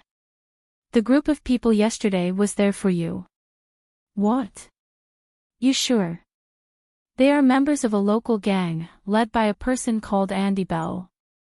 He's a staff in the infirmary of UCLA. Canterbury hired him to beat you up. Then why did he shoot you? Perhaps it was a sudden plan. You looked rich, so he wanted to kill you and take your van. In the end, they shot me instead. Chen Zhao gave a bitter smile. These gangsters really did not have a bottom line. As if beating someone up was not bad enough, they actually changed their plan to a worse one. I killed them. Will the gang find me for revenge? Chen Zhao was worried that there would be another Mexican gang. If they came to him head-on, he would not be scared. However, he was fearful that they would attack him from behind or assault his family and friends. Risvar thought about it and said, I'll ask a person to accompany you to see the gang leader. He can solve this kind of problem. Boss Seely. Canterbury swallowed some saliva. He was facing a real gang leader at the moment. Yes, sit. Seely Dirk pointed at the chair opposite him. Cantor did not dare to sit. He still stood before Seely, bending his body forward slightly. A few of my men disappeared after leaving yesterday. I heard they went out to do something for you. Do you know where they went? Boss Seely, I do not know. Cantor regretted asking Andy Bell for help despite knowing that he was involved in a gang. In the end, Andy Bell really asked the gang to help, but he disappeared. Cantor had no idea what had happened to them. They went to take some goods for me. Now they have the goods, but I can't find them. Can you tell me what you asked them to do? I asked Andy Bell to beat an Asian up. Oh. What kind of Asian? A lecturer in the college. Is it done already? No. I met that Asian today. He's still fine. Seely Dirk thought about it. It seemed that his people had yet to beat the Asian up. Where's Andy Bell? He didn't come to the college today. Seely suspected that his men had colluded with Andy Bell to pocket the goods and then disappear. Call Andy Bell now. Cantor called Andy Bell, but it did not go through. Boss, I can't get to him. Seely slowly knocked the table with his finger, his face filled with some anger. Just then, Seely's phone rang. Hello. Are you Seely Dirk? Yes, and you're... Seely frowned. He did not know why the person on the phone dared to call him by his name. I'm Manus. Manus, Seely suddenly shivered. Which Manus? You got those guns last time from my men, Manus said. Seely was shocked out of his wits. Why is it him? Why did he call me? Seely did not recall having offended Manus before. Apart from buying guns from Manus' men twice, they had no connection with each other. Anyway, most of the gangs in Los Angeles would get their guns from Manus. Mr. Manus, how may I help you? Seely asked carefully. Where are you now? You mean my current position? I'm in my territory, a restaurant at the corner of Sick District. Wait for me there. I'll be there in 5 minutes. 5 minutes. Which means Manus is in Sick District now. Seely guessed why Manus wanted to see him. To take his territory. It was very unlikely. Manus only had big businesses and would not be interested in his unprofitable district. So many gangs in Los Angeles were purchasing arms from Manus. Would he even need a territory? The answer was clearly negative. Furthermore, if he really needed a territory, he would not have informed Seely. Chapter 336, Complexion. Chapter 336, Complexion. Just then, Seely Dirk heard screeching brakes outside. It seemed that a lot of cars were parked outside the restaurant. He furrowed his brows tightly. They were so fast. It had been less than 2 minutes. Quite a lot of people had arrived too. Seely didn't know why they'd come for him. Just then, a large group of men in black walked in. They gestured at the servers, who started asking the other customers to leave. The group glanced at Seely's group. They were all very nervous. One of the guys even put his hand into his pocket and Seely freaked out. "Are you crazy? Take your hand out. Don't do anything stupid." A man in black walked over to them. "Take your guns out." "I said, everyone, take your guns out."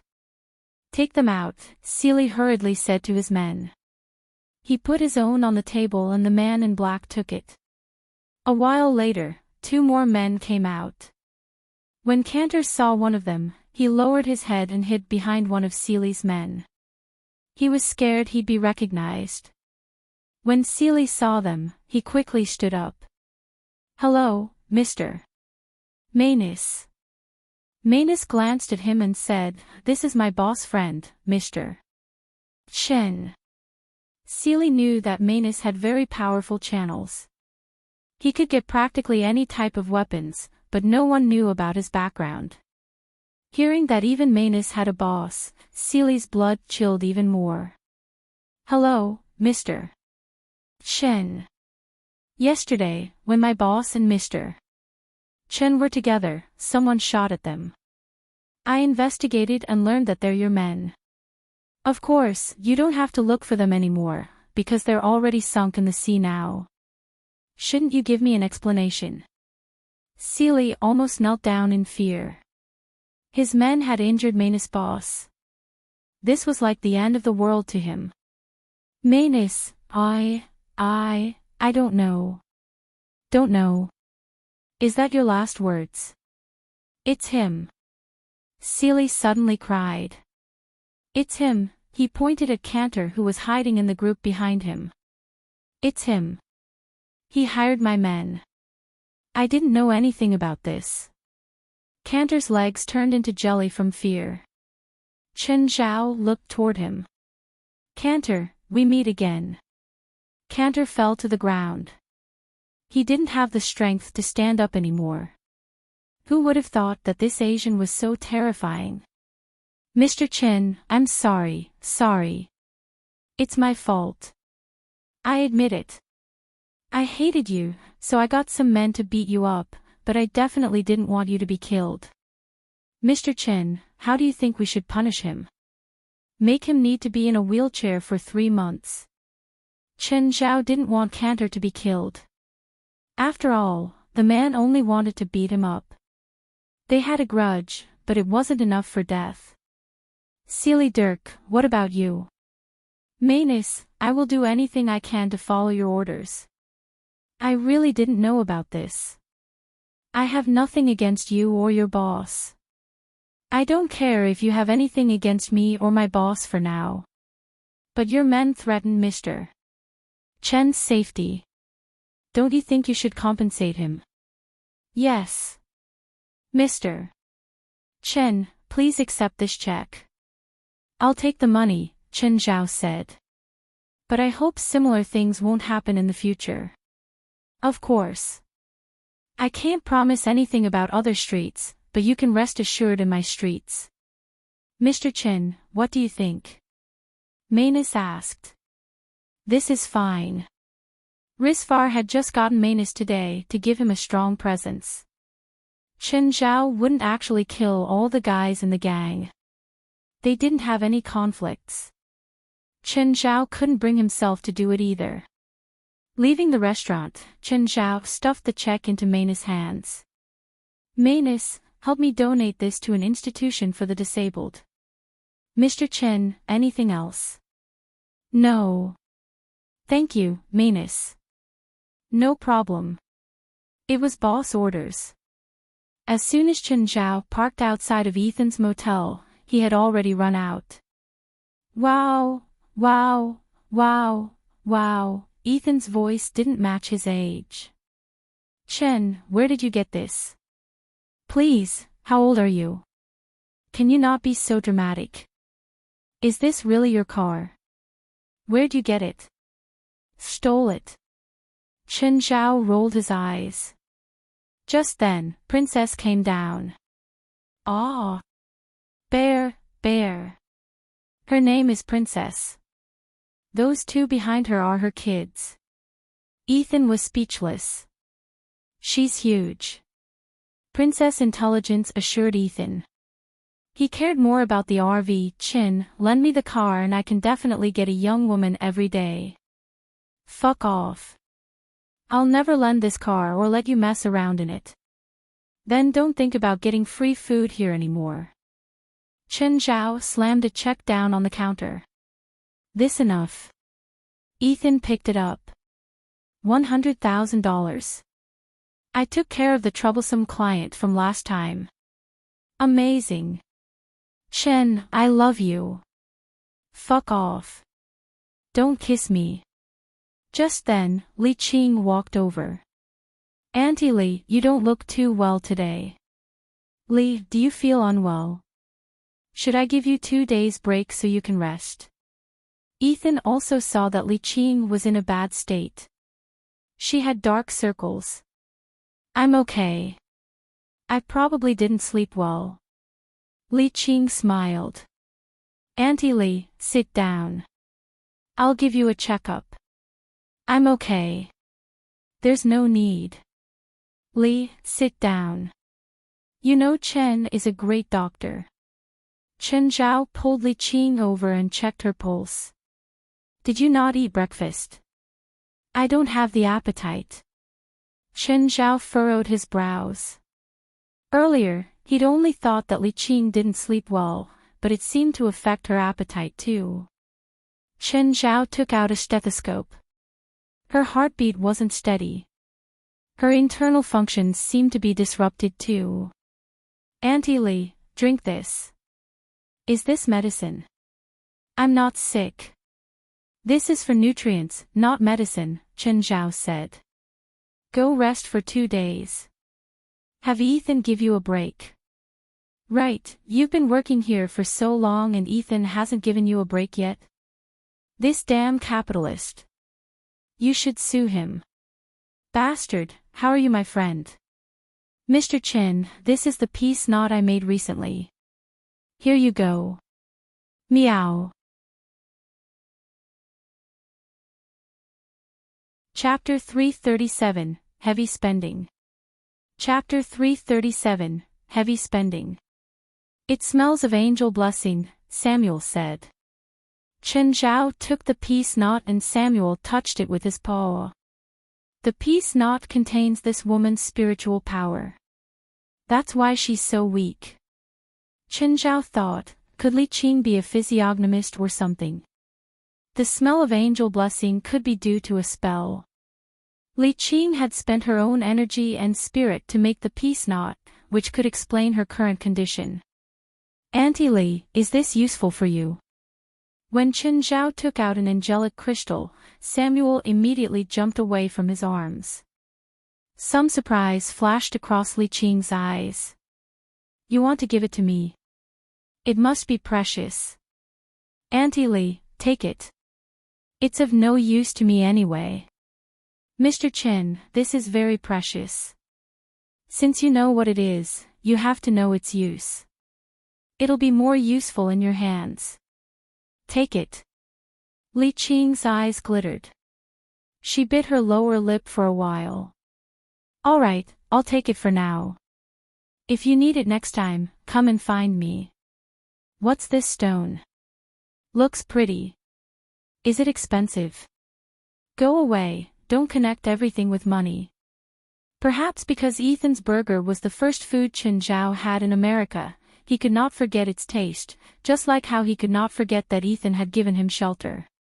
You eat half of my burgers every day. I'm leaving. Don't walk me out. Only a ghost will walk you out. Chen Zhao went to the Mirror Lake. Felwood Cisco's project was in good progress. When Chen Zhao arrived, he saw a preliminary white building standing by the lake. Nevertheless, there were still many workers entering and leaving the building. The main body of the villa had already been completed. The team only had to trim the surrounding environment, cover the place with greenery and finish the interior decoration. Unlike the main body, whose construction could be sped up with sufficient manpower and machinery, interior decoration could not be accelerated. Hence it would surely take more time. Mr. Chen, is this your van? Felwood was surprised by Chen Zhao's RV. After all, nobody would travel with an RV. However, he understood Chen Zhao at once when he saw pets of various sizes alight from the vehicle. Nevertheless, it caused him to reassess Chen Zhao's wealth. A person who could afford such an RV would definitely own no less than 10 million. Felwood brought Chen Zhao to the different parts of the site, explaining the situation to him. Soon, Bant also arrived. He introduced Chen Zhao to his business partner, Duna. Chen Zhao heard that Bant and Duna were born in the same year and had been friends since they were young. Bant was slightly bigger in size, while Duna was somewhat short. Duna was an excellent carpenter. Anyway, Bant praised Duna very enthusiastically. Duna had been a prop master in Hollywood and also done some woodcrafts subsequently. After visiting the interior of the villa, Duna and Bant began to discuss with Chen Zhao about what kind of furniture and decoration he needed, as well as the price range. Chen, you want a circular bed 3 meters in diameter in the master bedroom, right? Chen Zhao nodded. The master bedroom was on the 3rd floor and faced the Mirror Lake directly. The side facing the lake had floor-to-ceiling windows arranged in an arc. A rectangular bed would only destroy the aesthetic view. Thus, Chen Zhao felt that he could have a circular bed. The 3 meters diameter would be sufficient for Chen Zhao and Fali to play all they wanted. The custom-made furniture in the master bedroom alone cost over $10,000. The final cost of $130,000 also exceeded Chen Zhao's expectation. The cost was after Bant's discount. At the same time, Duna also promised to make some wood handicrafts for Chen Zhao as gifts. The entire villa, with 2 floors in the basement and 3 floors on top, had a floor area of over 1,400 square meters. Actually, normal custom-made furniture would not be that expensive. However, Chen Zhao wanted them to be moisture-proof. He asked for his furniture to be made from moisture-proof wood, resulting in a higher price. Chen Zhao paid a $40,000 deposit and also signed the contract. While Chen Zhao and Bant were really close friends, Americans are always very strict when it comes to business and cooperation. They still had to sign a contract. Every time Chen Zhao spent all his money, he would feel rather empty. This would motivate him to earn more. The next day, Chen Zhao went to the UCLA swimming pool. Evely, looks like you didn't have a good rest yesterday. Evely looked at Chen Zhao, gritting her teeth. You don't say. What did you do to me? I didn't even eat breakfast. Standing beside her, Normans looked very calm. She had seen it coming. Can't you see the breakfast I'm holding? It's not enough. Give me some more. Evely gobbled up her breakfast, but she was still not full. She wanted to make up for the missing dinner the previous day. Your next meal is 1 hour into training. Let's start training. Go, 50 meters dash, 10 times. Just then, Wright entered the swimming complex. Chen. Chen Zhao approached right. Right, you look great today. I didn't disturb your training, did I? Of course not. It's your territory. Are you free in the afternoon? A professor in the medical school is ill. Can you go and substitute him for a lecture? Chen Zhao thought about it. Sure, I'm free in the afternoon anyway. I thought you were going to reject again. Am I that unfriendly? Alright, I won't disturb your play anymore. Please. Chen Zhao scratched his cheek. Do I look like I'm playing? Evely, you're being lazy. Don't explain, I can tell. 10 more rounds. After an hour, Normans and Evely climbed out of the pool. Eat this, rest for 20 minutes, and then let's test your speed. It's just been one day of training. Do you expect an improvement? Evely rolled her eyes. Also, we've just had an hour of training. If you want a test, we need to rest for at least 3 hours to recover. Just shut up and take the test. Evely gave a humph in dissatisfaction. Give it your all. If I discover that you're not trying your best, you can be ready to go hungry for the entire day. I have my professional ethics. I won't do such a childish thing. Why didn't I see your ethics when you blocked me with the other students that day? Chapter 338, Teach Class. Chapter 338, Teach Class. When Normans and Evely were eating, Cantor walked in. Today, he was covered in injuries and even had a cane. Mr. Chin, I'm here to pay you back.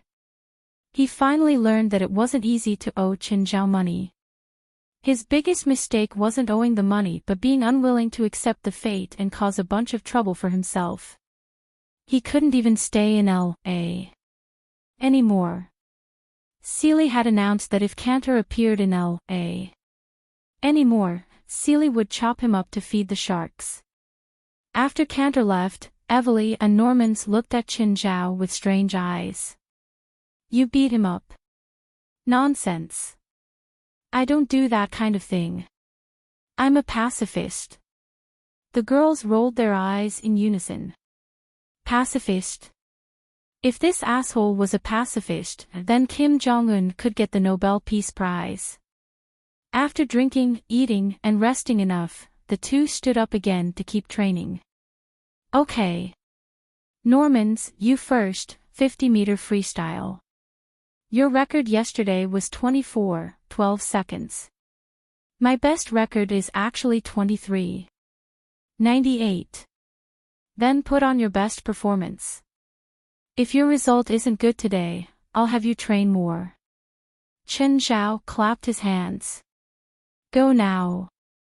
Chen Zhao and Evely both held up stopwatches. One person recording might not be accurate enough. Ready. Splash. Normans dove into the water, creating a pretty splash. She reached the end. Evely looked at the stopwatch, her expression changing slightly. 23.9 seconds, Chen Zhao said. How about you? 23.91. Evely couldn't believe this. With this speed, Normans could attend the Olympics with the national team. If she was lucky, she could even win gold. Of course, they were using manual stopwatches, so mistakes were possible.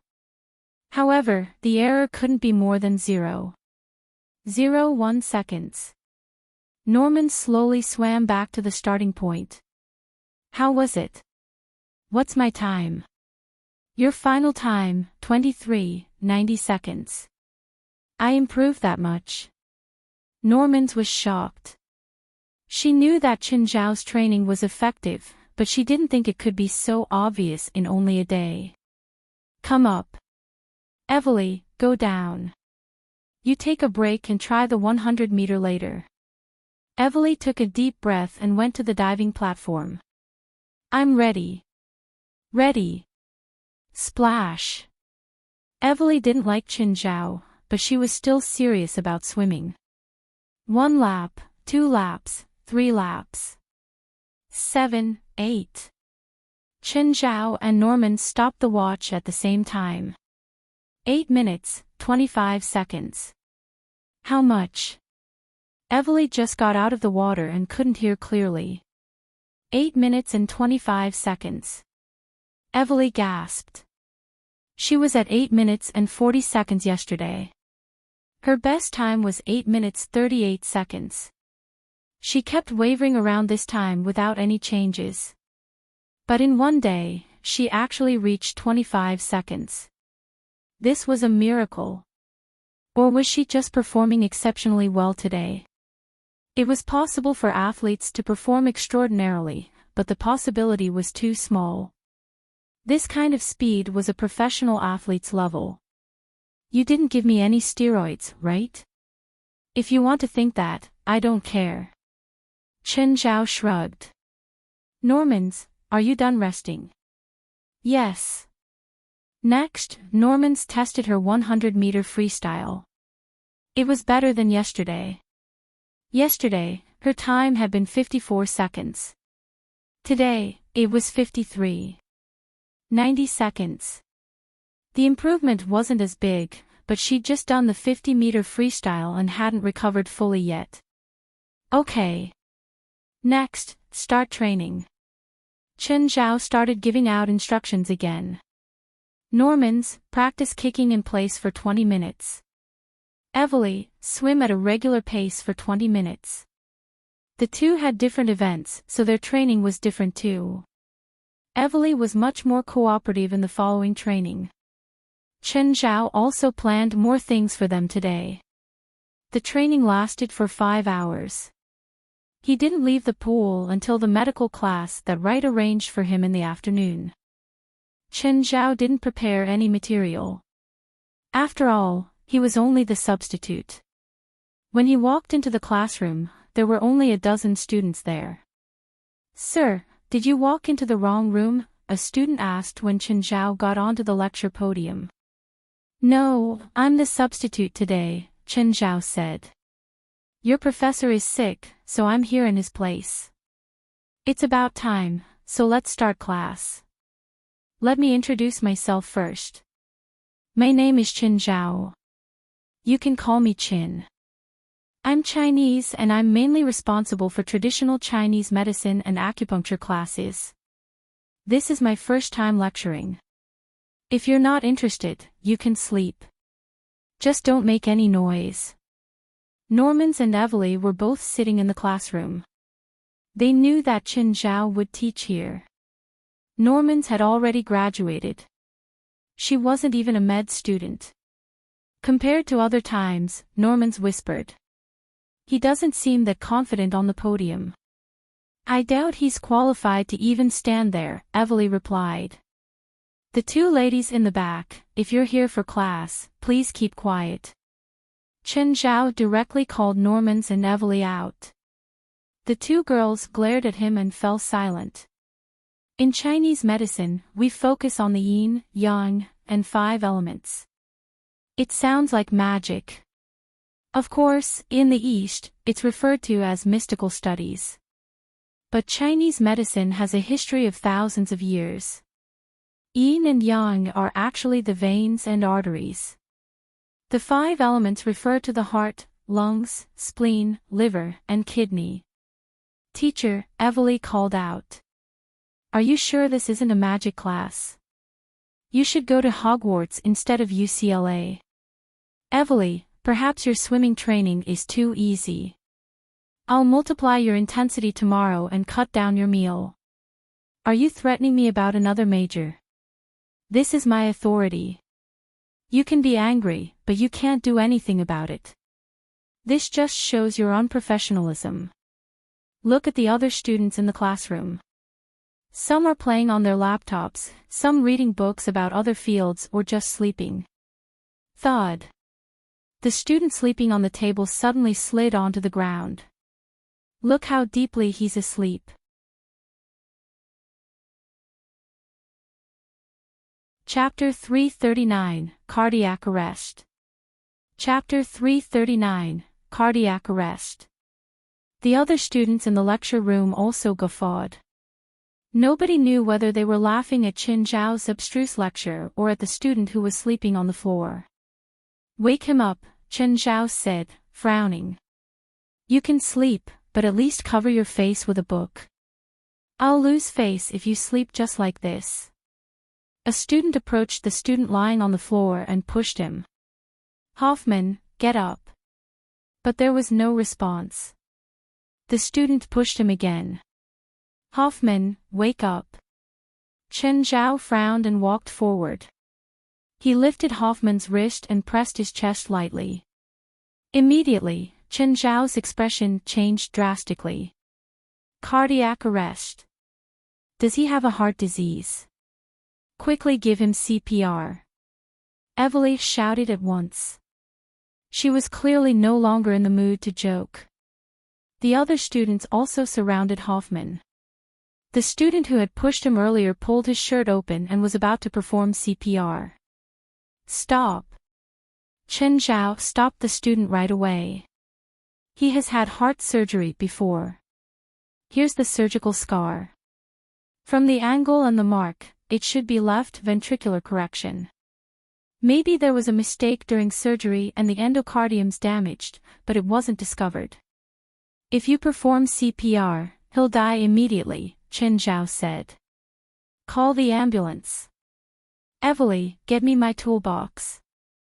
Evely glanced at Qin Zhao, after which she walked to the podium and took the toolbox. "Stand back. Don't gather around here," Qin Zhao shouted. At the same time, he took out a set of silver needles, found the correct acupoint and stuck a needle in. Puff! Immediately, Hoffman sprang back to life. The other students all exclaimed. Was a silver needle enough to save a person? It was a sequela of the heart surgery. Indeed, it was a very dangerous condition. The patient may die within a few minutes. However, Qin Zhao could wake Hoffman up easily. Surprise flashed across the eyes of many students. They were all medical students, after all, so they knew most of the medical principles. They also knew how dangerous Hoffman's state was just now. "Don't move." Qin Zhao pressed Hoffman back onto the floor. "You can't move now. Tell me, do you feel any discomfort while breathing?" Hoffman nodded with some pain on his face. "Is it painful to breathe?" "Yes," Hoffman answered. Qin Zhao nodded. "Did you have heart surgery in the last 6 months?" "Had left ventricular anatomical correction during the summer vacation," Hoffman answered. The students around them all stared at Qin Zhao. They could not believe that Qin Zhao had actually guessed it correctly. Actually, the biggest difference between Qin Zhao and the other students was that Qin Zhao was a real doctor, not a student. Qin Zhao had seen many patients and done countless practical treatments before. There were only a few possible causes for Hoffman's cardiac arrest, including sudden heart disease, surgery sequelae, and poisoning. Qin Zhao knew these, so did the students. The difference was that Qin Zhao could notice it. None of the students had noticed the obvious surgical scar, indicating how inexperienced they were. "Don't breathe too hard. Maintain your breathing rate. You will definitely need endocardium repair surgery," Qin Zhao said. "But don't worry, the surgery has a very high success rate. Also, you might want to ask the doctor to control the amount of anesthetic during surgery. You can't take too much anesthetic now. Of course, if your surgeon is experienced enough, he or she will know it." Just then, the paramedics arrived. Chen, why are you here?" For looked at Qin Zhao in surprise. "I'm a lecturer here," Qin Zhao answered. "You? Lecturer?" For's face was filled with disbelief. "Why? Is it strange?" "Forget it. What happened here? Is the student all right?" "No," Qin Zhao told her Hoffman's condition. "Thank God you're here, or he would probably be with God now." His condition, endocardium damage after surgery, is very dangerous. I've met at least 8 patients so far, but none of them made it to the hospital. Alright, get him into the ambulance. Don't keep him lying on the floor. After Hoffman was sent away, nobody dared to belittle Chen Zhao anymore. Chen Zhao had proven that he was a very good doctor. All medical students would clearly like to become doctors if possible. Many medical students had excellent results in school but were chased out of the hospital during the first year of internship. They could not put their knowledge into practice. Sir, was that acupuncture? It's a more complicated technique in acupuncture. With your current knowledge, you probably won't be able to understand it. It's also difficult to explain in English. Of course, if you're interested, I'll start from the basics the next time I lecture. Isn't it just injection? I've practiced that during a hospital internship. You inserted needles into veins, right? Chen Zhao looked at the student. You don't need me to tell you how big veins are. I just inserted the needle into the acupoint Tsushin, which is about 0.1 mm large. It can only be reached with a special needle. There are 3 vital acupoints around it. Had I inserted the needle wrongly, Hoffman might need to lie in bed forever. Is there still someone who's brave enough to perform acupuncture now? Everyone gasped. Nobody dared to question Chen Zhao anymore. Most of the injections now are intravenous. Injection and acupuncture are 2 very different things. Even the veins of children are not hard to find. However, acupoints are very small. If the needle is inserted incorrectly, the patient might just lose a drop of blood, but if it hits another acupoint, the consequences can be severe. The human body is like a precise machine. Stick a rod into the machine and nobody may happen, but if the rod is stuck in the gears, the entire machine could stop working. Alright, end of the lecture.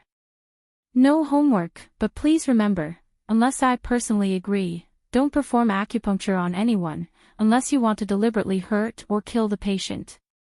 Then, Chen Zhao packed his toolbox and left. This lecturer's so cool. Chapter 340, Only My Followers Can Enjoy Fried Chicken. Chapter 340, Only My Followers Can Enjoy Fried Chicken. Meow, meow. Samuel stood around the flowers and reached out a paw. Humans, become my follower and I will bestow upon you endless riches and glory. Give the food in your hands to your master. What a cute kitty. What breed is it? Good boy, eat this. Meow, meow, meow. Very good. It seems that you've all pledged loyalty to me. You will become my first group of followers.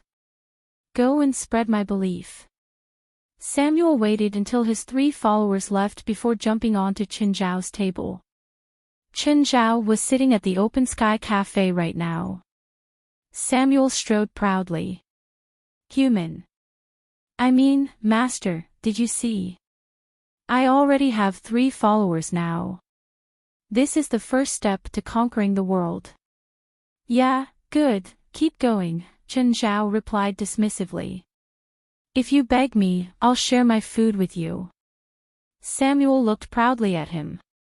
Chen Zhao glanced at the drumstick in Samuel's mouth.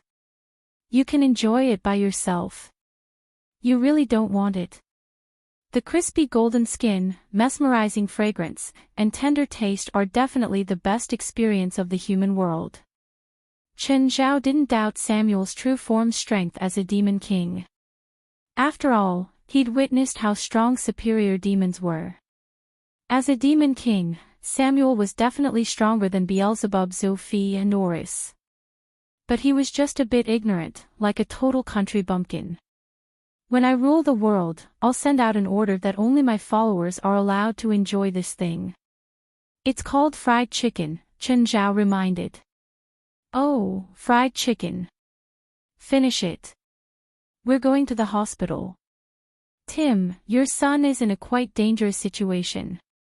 He's already in the surgery room for emergency treatment. What exactly happened to Hoffman? He underwent ventricular malformation correction surgery half a year ago. However, his intraventricular membrane still has its own muscle memory. This caused his membrane to not grow according to the post-surgery ventricular shape. A blockage was formed. Didn't you tell me that Hoffman's surgery was successful? And now you're telling me about these weird side effects. Tim Waltz couldn't understand at all. He just wanted to know if his son was in danger or not. Sir, this can't be predicted, the doctor explained. No one can predict things like a muscle's long-term memory. Let me ask you this. Will Hoffman leave the surgery room safely? I'll try my best. I don't want your best. I want your promise. If I don't get good news, I'll throw you into Somalia. The doctor lowered his head. I'll go perform surgery now. He didn't dare go up against Tim Waltz. He is a top billionaire in America. He even had a share of this hospital. If Tim really wanted to send someone to Somalia, no one would be able to save them. Just then, a red-haired beauty walked over. Tim glanced at her, dissatisfaction filling his face. Miss Rydra, you're too late. I'm sorry, Mr. Tim. Hoffman has always been getting care under your orders, but now he's in danger again. Can you explain? Rydra was troubled. Sir, you must understand that Hoffman was born with abnormal ventricular growth. The surgery from half a year ago was a success, but he still can't exercise like regular people. His heart was fixed artificially and is actually still weak. The treatment I gave Hoffman can only help him avoid most dangers. It isn't absolute. I pay you $20,000 per month for absolute safety. No one can promise anything absolute, Rydra said matter-of-factly. I'm only his health consultant. I can only give suggestions instead of treating him directly. If I can be 100% sure, it won't be only $20,000. It'll be $200,000. If you can ensure my son's safety, so what if it's $200,000?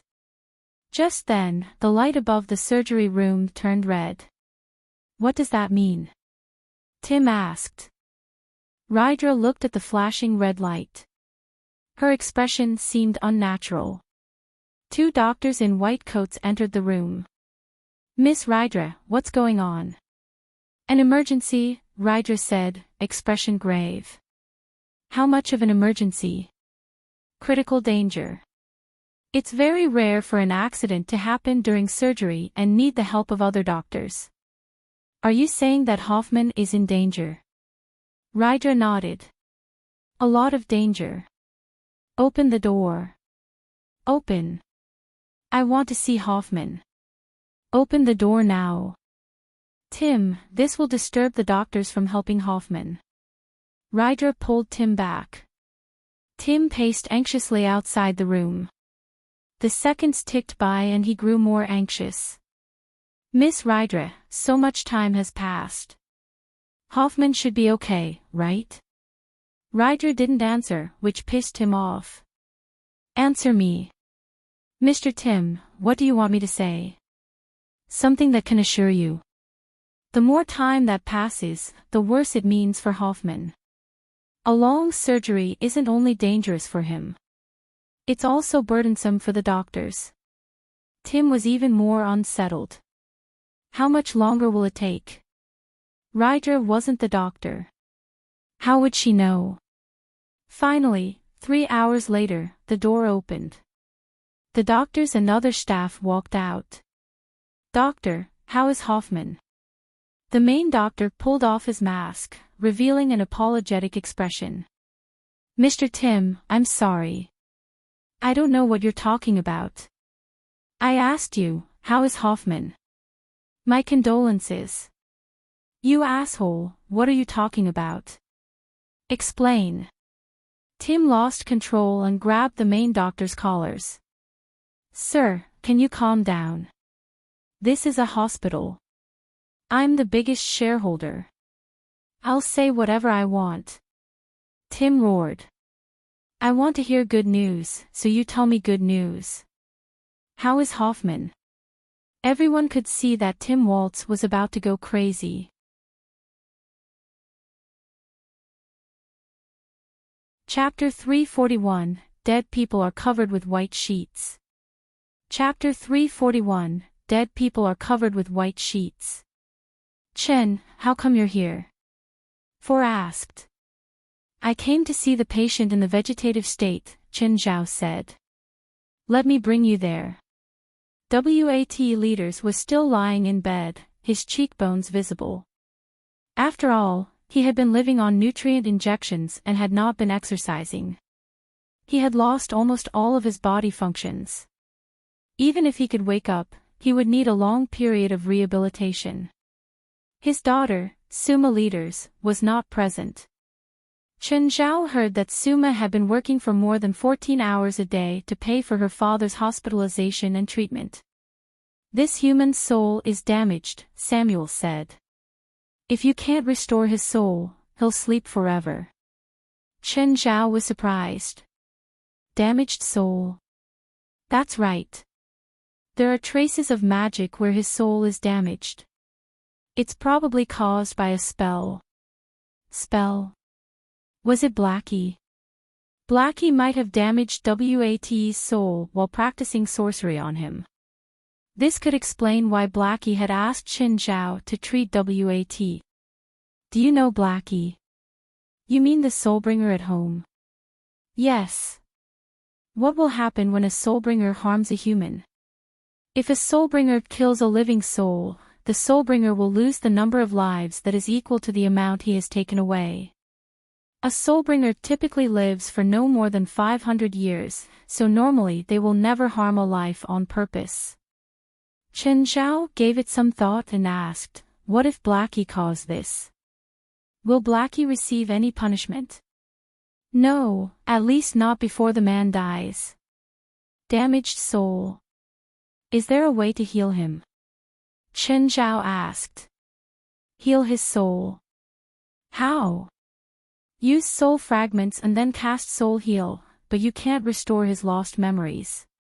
Teach me soul heal. I don't know it myself. What? You're a demon king.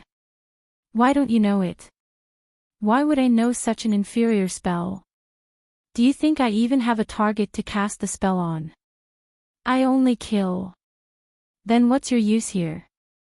I don't know it, but my subordinates do, Samuel said. Fine, at least you're slightly useful, Chen Zhao said, twitching his mouth. Summon me to hell, for I need to learn the spell. I want 10 chicken drumsticks and 10 pots of catnip. Deal, when will you summon me? My true form in hell doesn't even have a token from you. Can't summon you yet. What can I give you as a token? Just something that you use frequently. Let me bring it back to hell. I'll find one when I get home, Chen Zhao said. Chen Zhao left the ward. Fo was waiting for him outside. Are you done? Yes. Do you have a solution?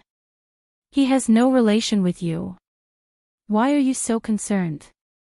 Suma is in deep pain. If you can wake her father up, it'll be a great relief for her. I can't promise anything, Chen Zhao said. With Suma's financial condition, I don't think she can hire you. When you met each other last time, she didn't seem to know you. Why would you help? I have my reasons. Forget it, I won't ask. You won't tell me the truth anyway.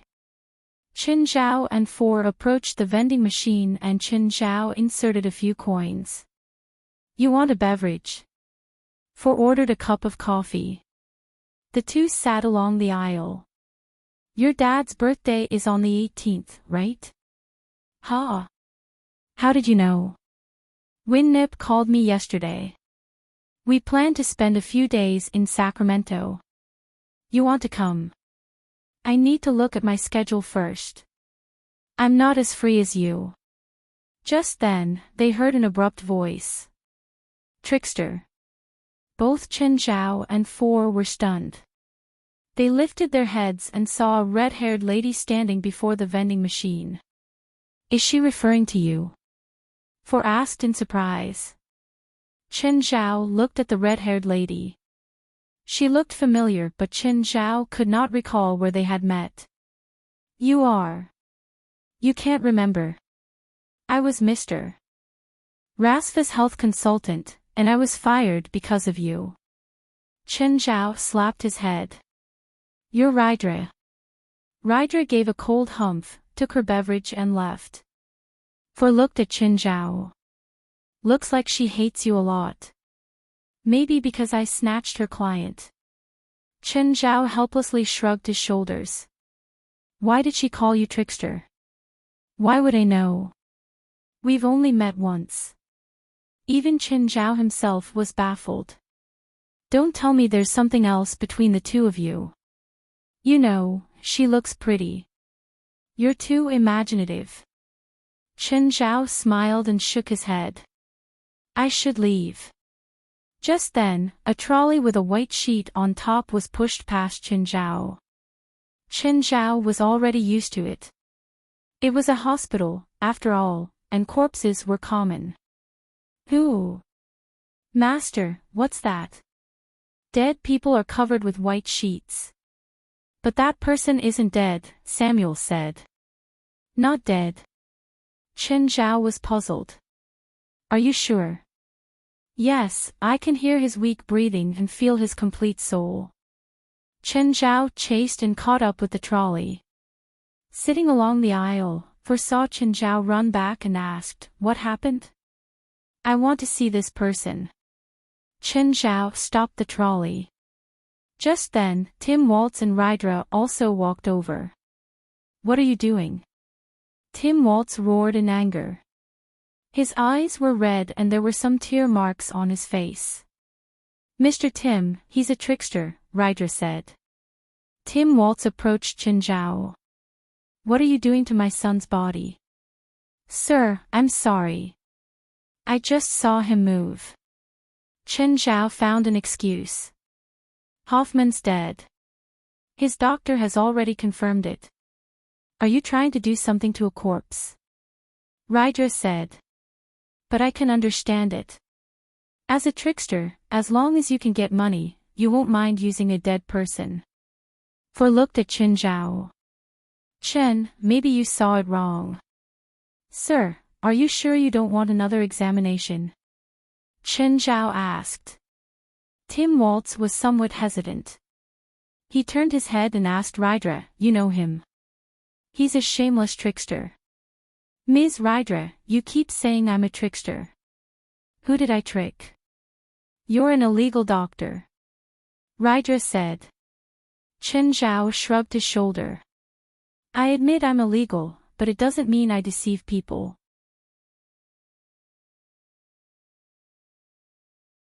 Chapter 342, Dead or Not. Chapter 342, Dead or Not. What are you arguing about? Hoffman's main doctor walked over. He says that Hoffman is still alive. Tim Waltz still had a shred of hope.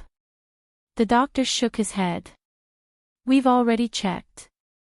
Hoffman has died. His heart has stopped more than 10 minutes ago. The doctor glanced at Chen Zhao. I don't know what your motive is, but I diagnosed him personally. He's already dead. Did you hear that? Rydra piped up. Tim, even the doctor says so. I still hold my viewpoint. He's not dead, but he's indeed about to die. Chen Zhao glanced at Tim. Sir, if you're willing to let your son live, then please give me and him a chance. Tim looked at him with glimmering eyes and then hesitantly glanced at Rydra and the doctor. Just then, Four spoke up. Sir, I trust my friend's judgment. Miss Four, please consider your standpoint.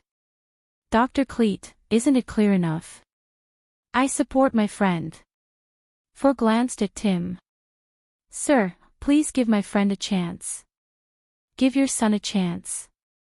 You really can save him. Tim obviously wished that his son was still alive, but he didn't want his son's body to be insulted. Chen Zhao looked at Tim. Then he pulled back the white sheet. He discovered that the boy was the student that he'd given emergency treatment to in the classroom. He reached out and pressed hard on the Tsushin acupoint. Everyone saw Hoffman's finger twitch. He's alive. Hoffman is still alive.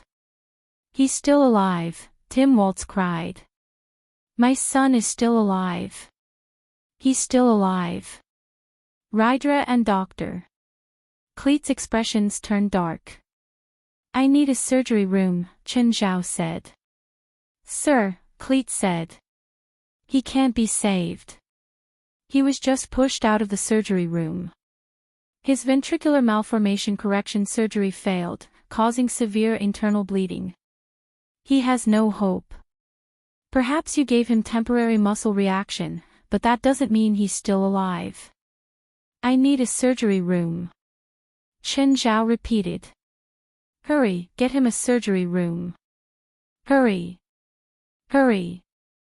Mr. Tim, this doesn't follow the rules, Cleet said. Fuck your rules, Tim yelled. Get my son and this man a surgery room right now, or else get the fuck out of this hospital. Chen, room 9 should be empty, For said. But you better finish within 2 hours, because I have a surgery then. Push him to room 9, Chen Zhao said. When they got there, For asked, do you need my help? No. Chen Zhao shut the automatic door. It could only be opened from the inside now. Tim, why do you trust that liar? Rydra said, a bit frustrated. Yeah. It's just a simple muscle reaction. It doesn't mean that Hoffman is still alive. Tim sat by the surgery room's door without speaking. The depressed look still hadn't disappeared. Plus, that liar brought a cat into the room. Doesn't he know that the room must be kept absolutely bacteria-free? He doesn't even have any common sense. It's Chen's habit, For said. All of you shut up. Tim yelled. I don't want to hear any nonsense before the result comes out. Chen Zhao put on his gloves and reopened Hoffman's chest. There was a blood clot in his trachea. The surgery had failed, so the stitches were done quite carelessly. They didn't even use any gel. This gel was used after surgeries for wounded organs to recover and mend. It was a biological gel and most often used for gastric perforation. Chen Zhao first used soul shock to shock Hoffman's soul. Hoffman's eyes flew open. A suffocating feeling seized him instantly. Keep calm. I know you feel horrible right now, but you must keep going. Pretend you're underwater. Chen Zhao dripped a droplet of perfect crystal potion into his mouth. This drop was the purest life essence. It nourished Hoffman's body. He was still in pain, but at least it was bearable now. Go to sleep now. Chen Zhao hypnotized Hoffman and made him fall asleep. Then he used magic, demon medicine, and Chinese medicine all at once to perform surgery on Hoffman. His biggest problem right now was his abnormal heart. If Chen Zhao could cut off the abnormal part, then Hoffman would have hope of survival. To make sure he could stay in his best state, Chen Zhao cast himself a spell for sharp thinking. This made his brain extremely clear. He knew exactly what he needed to do. After cutting off the abnormal membrane, Chen Zhao stitched up the heart. He also added in gel while giving Hoffman another drop of the perfect crystal potion. Energy. Chen Zhao urged. Hoffman's heart jumped abruptly. Just then, the clotted blood in his trachea spewed out of his nose as air started moving through. Instead of stitching him up, Chen Zhao checked Hoffman's heart. He realized that even though Hoffman's heart was beating again, it wasn't strong enough. For one, he was too weak right now. It was also because his heart was weak in the first place. This wasn't a problem that could be solved in a day. After ensuring that Hoffman's heart was stable, Chen Zhao stitched him up. He gave Hoffman another soul shock. The boy started panting loudly. Am I dead? Not right now. Chen Zhao patted Hoffman's cheeks. How do you feel? Kind of hurts. Chen Zhao squeezed Hoffman's fingers. Now. Hurts.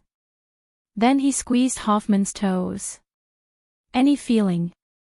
Hurts. Good, you're out of danger, Chen Zhao said. Your bodily functions and nerve reactions are all normal. Thank you. Hoffman was still weak. His voice was very weak. You should exercise your body to strengthen your heart, Chen Zhao said. Okay, I should leave.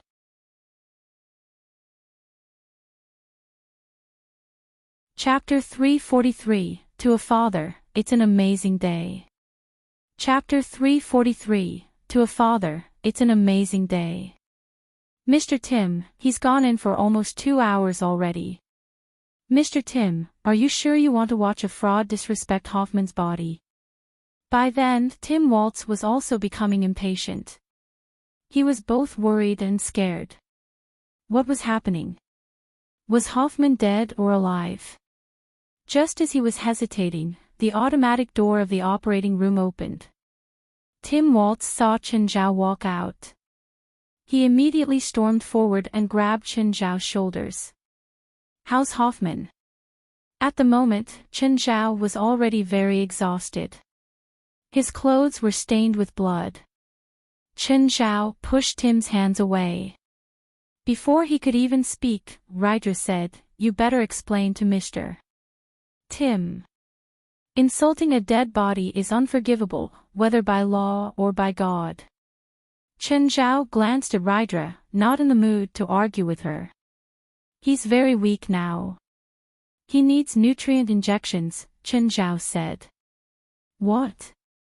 Tim Waltz was still in a daze. Your son is alive, but he's very weak.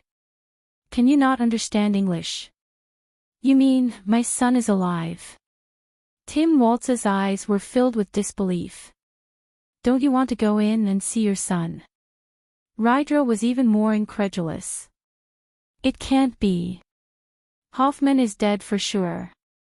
He can't be alive. Tim Waltz charged into the operating room directly and saw Hoffman on the operating table. Hoffman.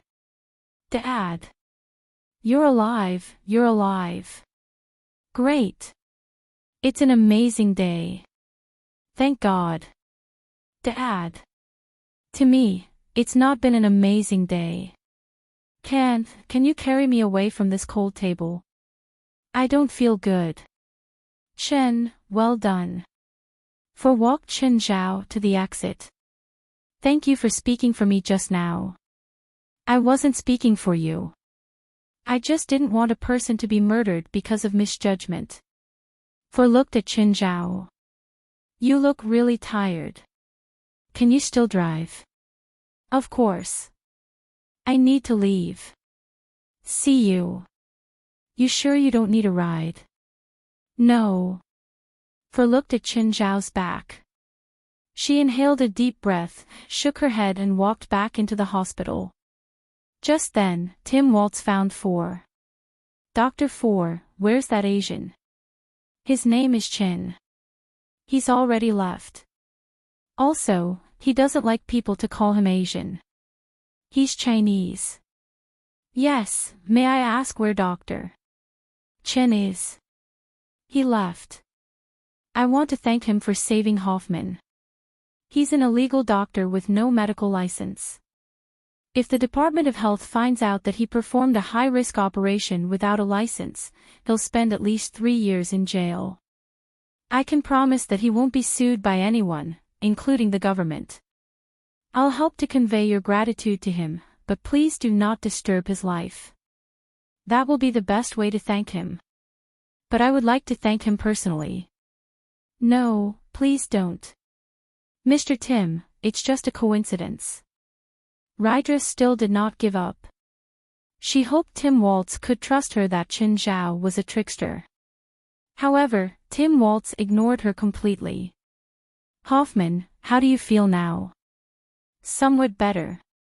After receiving a bag of nutrient drip, Hoffman had recovered slightly. Dad, the doctor just now asked me to exercise suitably. No, no way, Rydra immediately screamed. It'll only increase your heart's burden. Tim Waltz was also rather reluctant. Hoffman had been weak since young precisely because he was diagnosed with ventricle malformation. Nobody dared to let him exercise. However, someone had just told Hoffman to exercise slightly. If it was anyone else, Tim would curse the person directly. However, it was the person who had just saved Hoffman's life. Tim Waltz began to hesitate. While Rydra had been arguing with Qin Zhao, her ability was undoubtedly excellent. Before Rydra became Hoffman's personal doctor and health consultant, Tim Waltz had checked her background thoroughly. Rydra graduated from Stanford Medical School and was holding a master's degree. She was an internist and had been an actual hospital doctor for 3 years. Later, she became the personal doctor and health consultant for many upper-class people. Her medical skill was more than outstanding. I'll ask before deciding, Tim Waltz said. After all, it would affect his son's health or even life. Tim did not dare to make a hasty decision. Chen, are you home? When Fo returned home, she realized that the RV was parked outside, but Qin Zhao was nowhere to be seen. The pets were all at home and dinner was also unprepared. They were all starving. When they saw Fali, they gathered around her at once.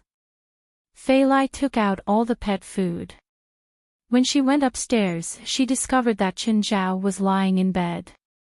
Fali walked forward and saw Qin Zhao sleeping. What did he do? Fali did not know why Qin Zhao was so exhausted and sleeping in the evening. Usually, even after Qin Zhao had just run a marathon, he would be lively and energetic at home. Darling, it's dinner time. Qin Zhao opened his eyes slightly. Fali, I'm not eating. Are you ill? Fali took the thermometer. Qin Zhao did not have a fever. Nevertheless, she was still worried. Can you come here?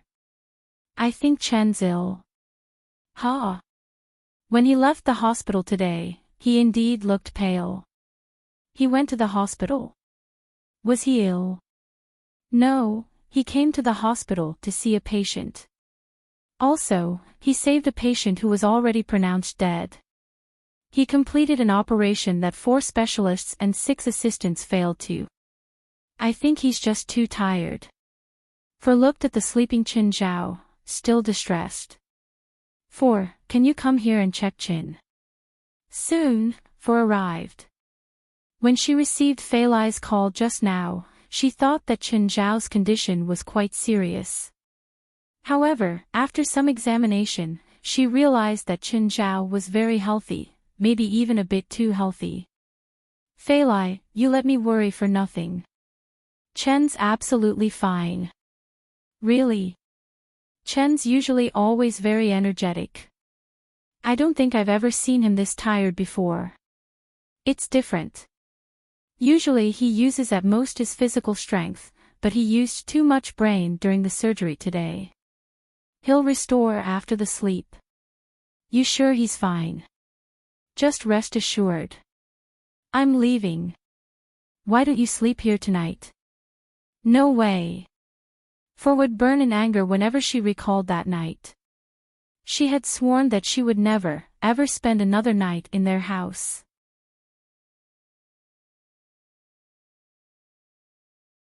Chapter 344, Truce Strong determine the winner on the battlefield. Chapter 344, Truce Strong determine the winner on the battlefield.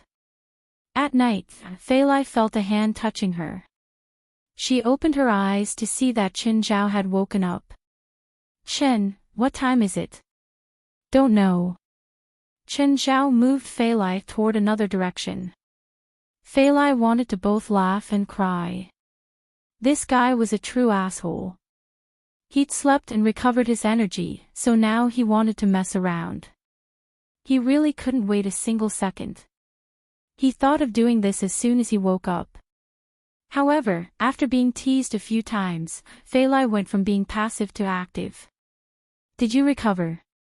Yeah. Just a bit hungry. I'll go make some food for you. No need.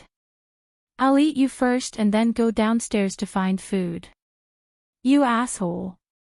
An hour later, Fali went back to sleep. Chen Zhao went to sit by the pool alone, munching on dragon meat. As the saying went, you could only go up by going down first. Chen Zhao felt like he was in great shape now. Both his body and energy were at their best now. UCLA, swimming pool. Meow. Why are there drumsticks in these girls' food? They're not my followers. Your thoughts are still stuck in the era of buying the ticket and then getting onto the bus.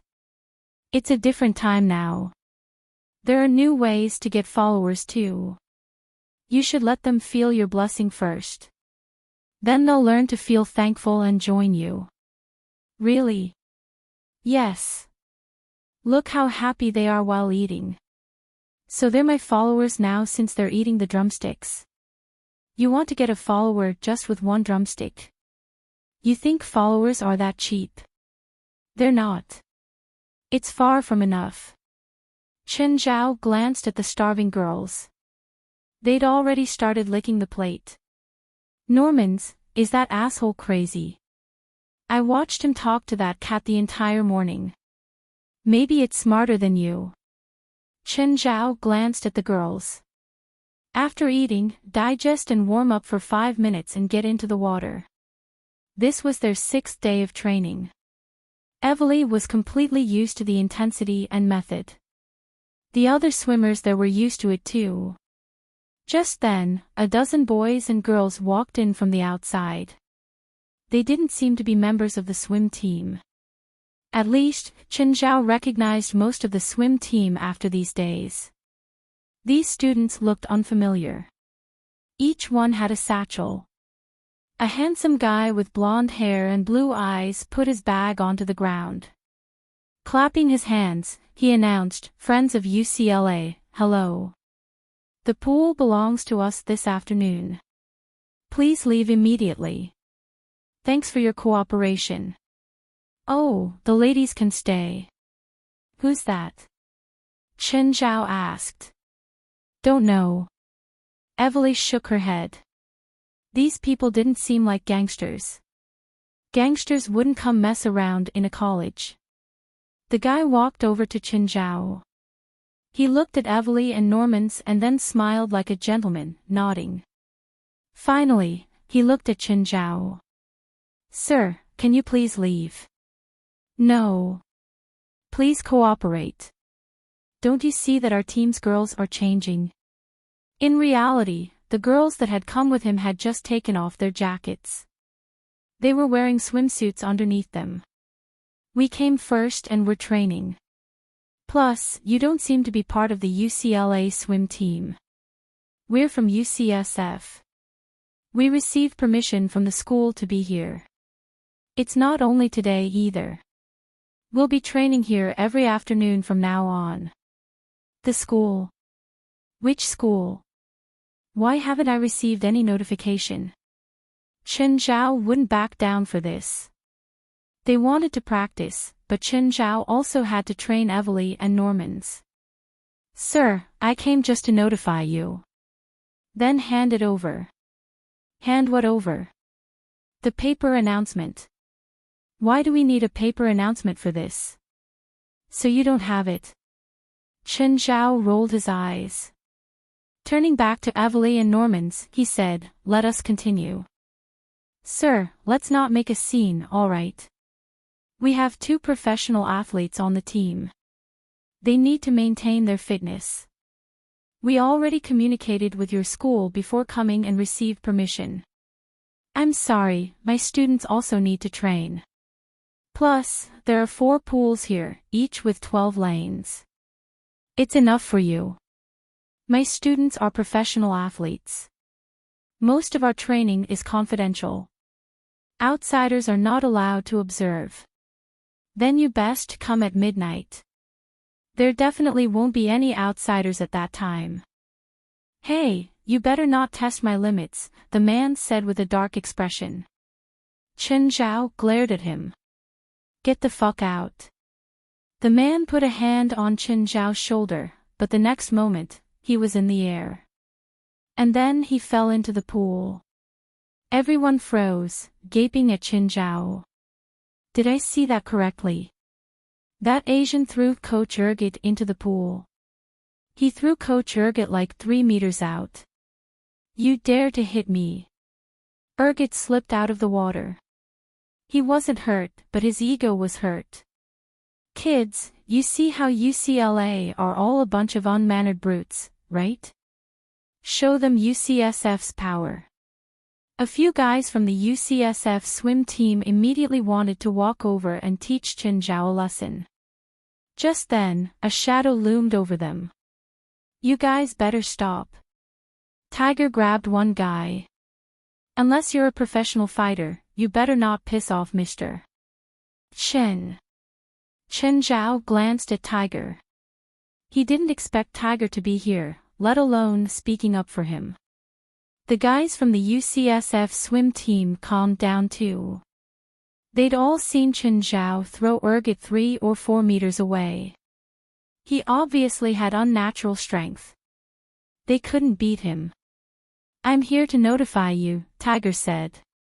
Our principal decided that you can borrow a pool, but not the entire place. Eradicate climbed out of the pool with a dark face and glared at Chen Zhao. What you looking at? Wanna fight? Eradicate looked away and said to his team, kids, let's go to the pool over there. We won't fight with them outside the meet. They're only a group of weaklings. True strength will determine the winner on the battlefield.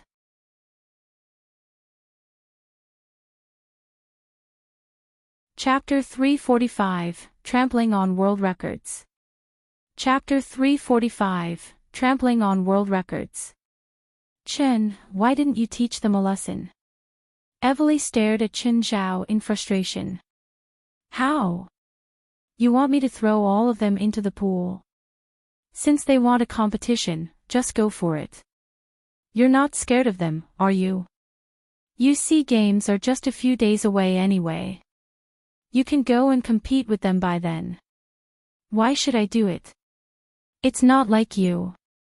You shouldn't be so submissive. I'm a pacifist. Who threw that person into the pool again? I was forced to fight back. Both Avali and Normans rolled their eyes. Pacifist. The person only touched his shoulder and Chen Zhao flung him out by a few meters. How could Chen Zhao be a pacifist? Coach Eradicate, do we admit defeat just like this? A few men gathered around Eradicate, their faces filled with indignation. Although Eradicate had said that only a competition could determine the winner, they just could not let it go. They could not even focus on their training. These students were young, impetuous and frivolous. In their school, they were used to doing whatever they wanted. Today, they met an even more unreasonable person and were really displeased. Don't worry, he won't be happy for long. Didn't that black man say that you need at least a professional boxer to beat that monkey? Just nice, I know a professional boxer in Los Angeles. Coach, are you sure? Of course. It's my bro in high school. I haven't seen him in a long time. It's a good opportunity to have a drink with him. Coach, bring us too. Sure. I remember he opened a fitness center. I'll bring you there after training today. After receiving Eradic's affirmative reply, the students began to focus on their training. Faster, even faster, faster. Kick your legs. Chen Zhao swam in the lane beside Evely and kept urging her. However, Evely stopped before she reached the end. Asshole, who swims like that? You asked me to charge when there's still 500 meters. I can't make it to the end. Evely shouted. That just means that you're trash. You should reconsider taking part in the competition. Then you come and show me. Why me? Didn't you call me trash because I couldn't do it? Then prove to me that you're not trash. What if I can do it? Then I'll admit I'm trash. No, let's have an actual bet. Whether you admit it or not, you're still trash. You want to deceive me into betting again. Evely's face darkened. Just then, Norman's, who was outside the pool, suggested, how about this? If you can swim at full speed for the entire 800 meters, I'll give you 10,000. Evely found it a good idea. Good suggestion. I admit that you're fitter than me, but I don't believe that you can charge for the entire journey. 10,000 is too little. Chen Zhao twitched his lips. I'll add 10,000 too. You said it yourself. Chen Zhao was energized at once. Do you need some food? No, it's hard to swim when I'm too full, Chen Zhao said. After he climbed out of the pool, he did some warm-up. You ready? Chen Zhao stood on the platform. Yes. Ready. Bang. Chen Zhao immediately plunged into the water. Evely and Normans used their own stopwatch to measure Chen Zhao's speed. He's so fast. 50 meters, 21 seconds. This is close to a top-tier short-distance swimmer, right? The world record for 50-meter freestyle was 91 seconds. There were not many people who could make it under 21 seconds. Apart from fitness and skills, luck was also important for the birth of a world record. Usually, a person who could complete the journey within 21 seconds was already good enough to break the world record. Even the person who made the world record might not be able to achieve the same result again. The best 50-meter freestyle swimmers could finish the swim in about 21 seconds. Therefore, Evely and Normans could not believe Chen Zhao's swimming speed. Nevertheless, they were using manual stopwatches, which might not be very accurate. Chen Zhao turned around and continued at the same amazing speed. 100 meters. 43 seconds. World record. He broke the world record. Evely and Normans looked at the swimming Chen Zhao in astonishment. His speed almost did not decrease at all. 21 seconds for 50 meters, and 43 seconds for 100 meters. The extra 1 second was used for turning around. Chen Zhao's result was better than the world record, not by 0.1 second, but by more than 3 seconds. The timing obtained with a manual stopwatch might have an error of a fraction of a second, but definitely not 3 seconds. 200 meters, 1 minute and 28 seconds. Another world record. Evely and Normans looked at each other. He's a real monster. 400 meters, 3 minutes and 1 second. Another world record was shattered by Chen Zhao. Apart from the 50-meter freestyle, Chen Zhao had shattered the records for freestyle, including 100m, 200m, and 400m. It was not hard to imagine what furor he would stir up if he appeared in a competition. Without exaggeration, if Chen Zhao became a professional swimmer, it would be the end of the world for the other swimmers. Chen Zhao did not just break the record by a bit but destroyed them entirely. He broke the 100-meter record by 3.5 seconds, the 200-meter record by 14 seconds, and the 400-meter record by an unbelievable 40 seconds. When Chen Zhao reached 700 meters, he sped up instead of slowing down. The 800 meters were finally completed. Chen Zhao reappeared on the surface. Did I win the bet? Evely and Normans looked at their stopwatch, 5 minutes and 58 seconds. It was a result that could only be achieved by a beast. They felt that their stopwatches were both broken. Chen Zhao's speed for the last 400 meters was even faster than the first 400 meters. He's definitely not a human. You won, Evely said unwillingly, deleting the timing on the stopwatch. Chen, what's the fastest speed you can achieve? Dunno. Was your speed after the dive your fastest? About there. I didn't use all my strength. Chen Zhao was even holding back. After the training, Chen Zhao left the swimming complex. Just as he exited, he saw Tiger outside. Mr. Chen, excuse me.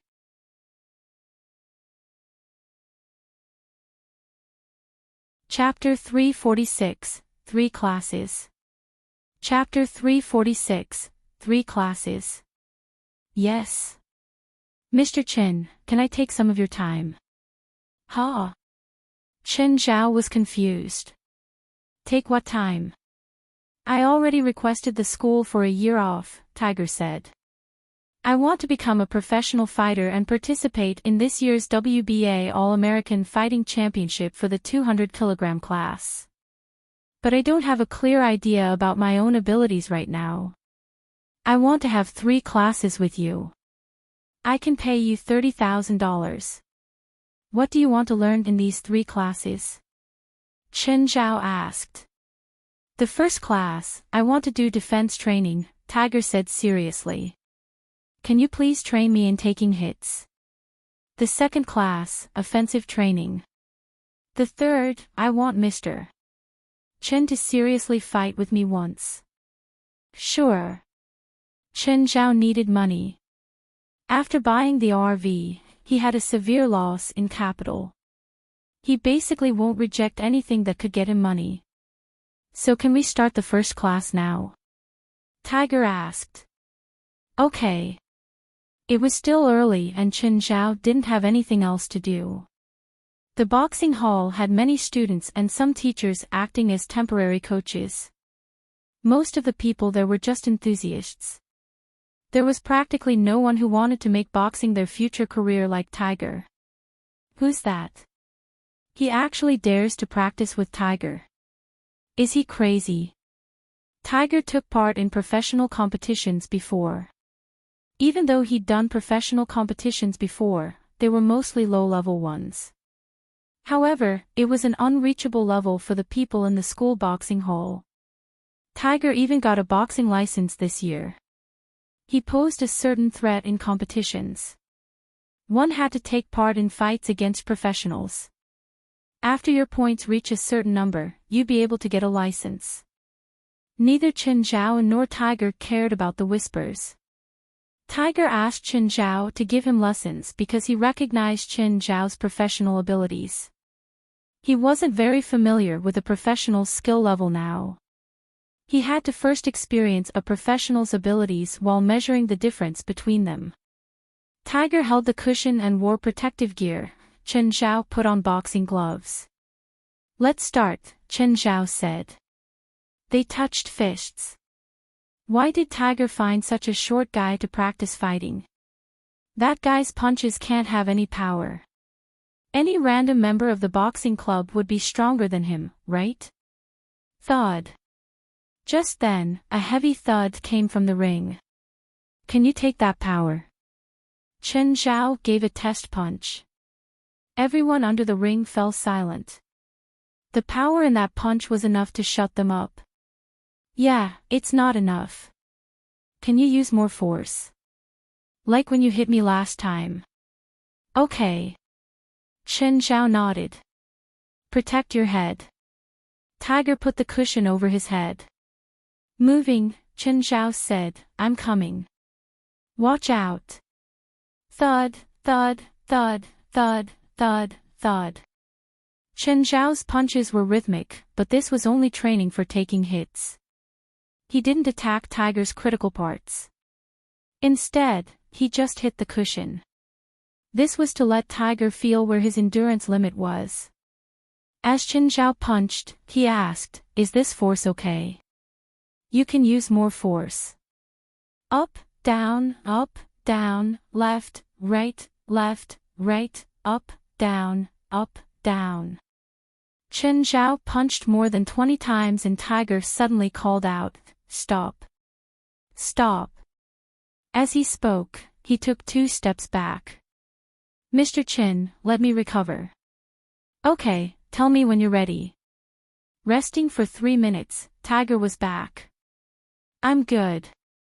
Let's keep going. We'll do moving offense and defense now."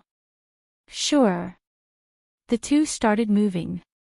Chen Zhao still reminded Tiger while attacking, left, left, right, left, left, right, up, down, left, right.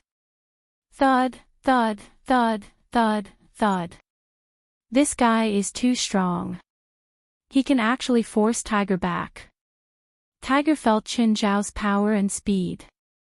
He must admit that he only understood how strong Chen Zhao truly was after training with him. His past opponents couldn't compare with Chen Zhao's speed and power. "Tiger, if you're used to this force and frequency, I can make it harder. How about it?" "Mr. Chen, this isn't your limit." Tiger couldn't believe it. "I'm coming. Watch out. Up, down, left, right, right. Thud, thud, thud." Tiger's cushion produced a string of explosive sounds. He withstood it for a minute before calling a timeout. "I need a break," he said. He must say that he'd learned a lot from practicing with Chen Zhao for this short while. He couldn't improve by fighting with opponents weaker than himself. He could only improve and get a clear idea of himself by fighting with stronger ones. An hour went by quickly. Tiger could barely lift his arms anymore. He took off the protective gear with difficulty. "Thank you, Mr. Chen. I'm going now." Chen Zhao hugged Tiger. To Tiger, this was an extremely hard practice session. To Chen Zhao, it was only a comfortable warm-up. Eradicate brought his students to his friend's gym. "Douglas, you look like you got stronger." Eradicate hugged Zanla Douglas tightly. Zanla Dolos let go of Eradicate and looked at the swim team members behind him. "These kids are your students?" "Yes, they're the elites of our swim team." Eradicate introduced all his students. "Are you Mr. Zanla Douglas?" One of the students recognized him. "You're the one who won the golden belt at the WBA All-American Fighting Championship last year." "Ha! Kid, you watched the fights," Zanla said, laughing heartily. He was obviously happy to be recognized. "Of course. I really liked your match." "Mr. Douglas, will you attend this year?" "Of course. Not only WBA, but I'll also be in the World Boxing Council and International Boxing Federation competitions. My goal is to get the golden belt in at least 3 events. Next year, I'll go to the WBO and WBPF. I'll try to get all the golden belts in 3 years. Douglas, you should have no matches in the boxing world now, right?" "Ha! I can't say I'm undefeatable, but I'm in pretty good shape."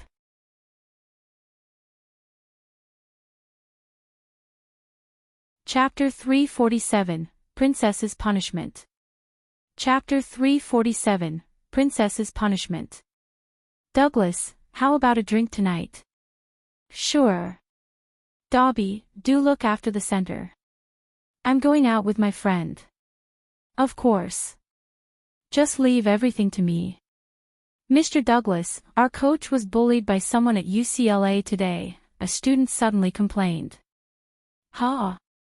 What happened?" Zanla Douglas asked, confused. "Hobby, that didn't happen. During training today, our coach was thrown into the pool by a UCLA swimming coach." "Did all of you just watch the person bully your coach?" "Someone from the boxing club stopped us. He said that the swimming coach is as strong as a professional boxer." "Professional boxer? Is he?" "I've been quite free recently. When will you bring me to him?" Zamla Douglas said, not bothered. He had fought all the good boxers in the entire United States. What could UCLA possibly offer? What makes a boxer professional? Those so-called professional boxers who do not have a professional boxing license are all self-proclaimed. Countless boxers have failed the assessment to become professional. Great. I'm looking forward to the match. I've never seen a professional boxing competition up close, Eradicate said, smiling. Chen, I heard Tiger hired you as his boxing coach for yesterday. Evely asked. Yup. How much did you charge him? 3 sessions for 3 days, 30,000. What? We paid 200,000 for 10 days. Why did he only have to pay 30,000 for 3 days? I train you at least 4 hours a day, which means 40 hours in total, but his lessons are only 1 hour each. So your price is actually lower. Perhaps I should have charged you at the same rate as him. Forget it. Ignore me.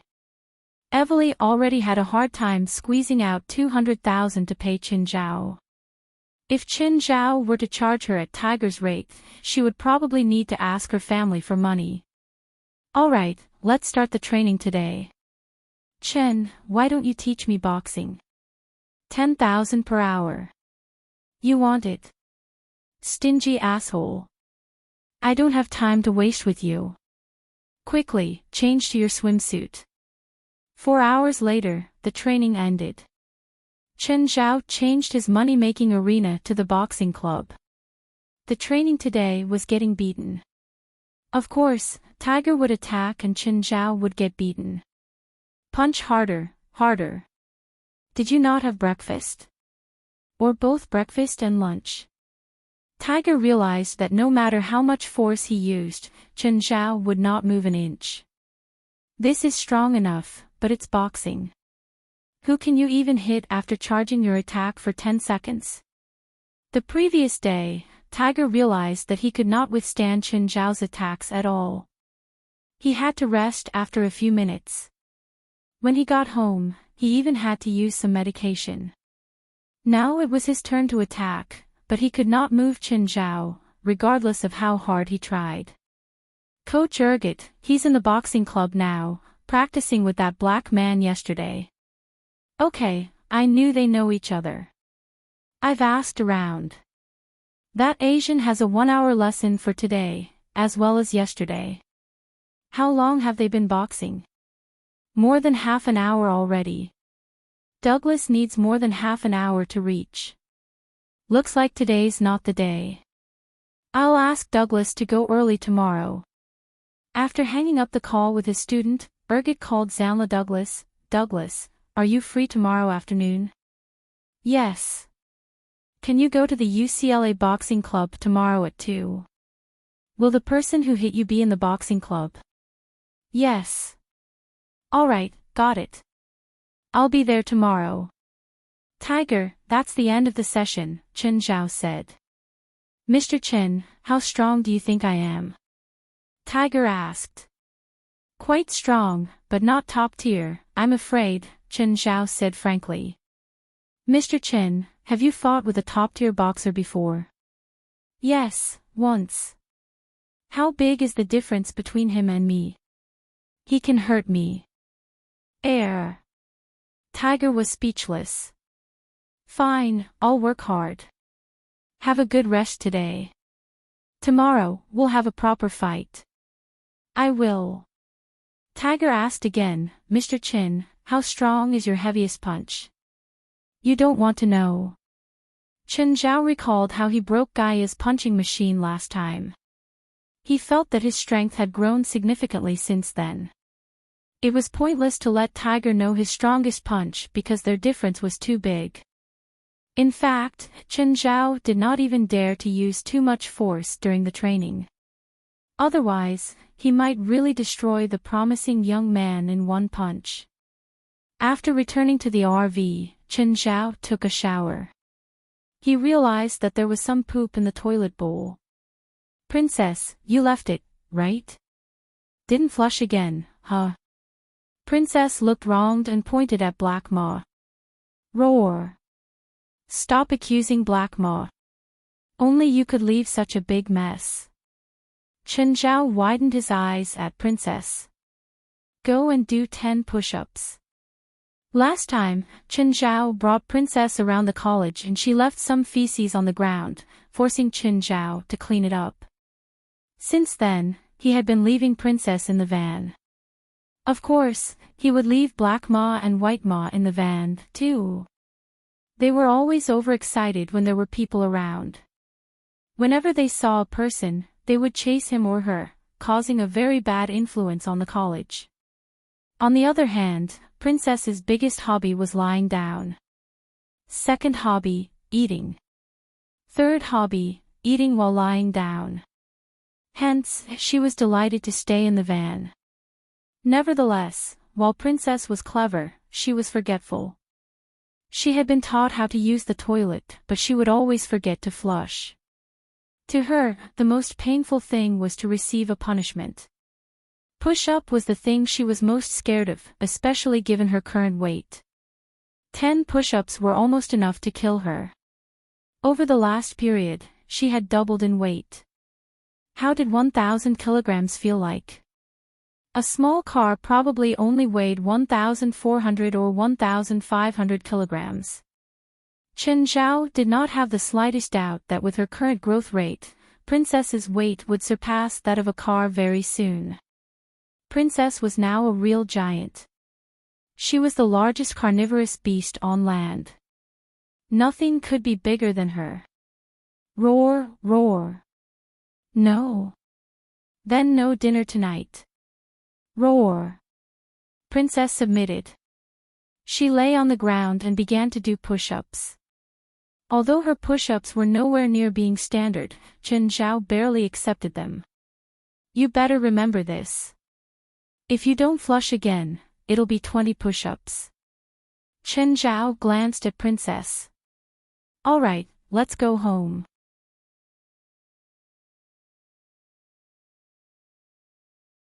Chapter 348, Nitpicking. Chapter 348, Nitpicking. Chen, Princess didn't flush again. Can you do something about it? She eats so much but doesn't know to flush the toilet. Look at Walter and the others.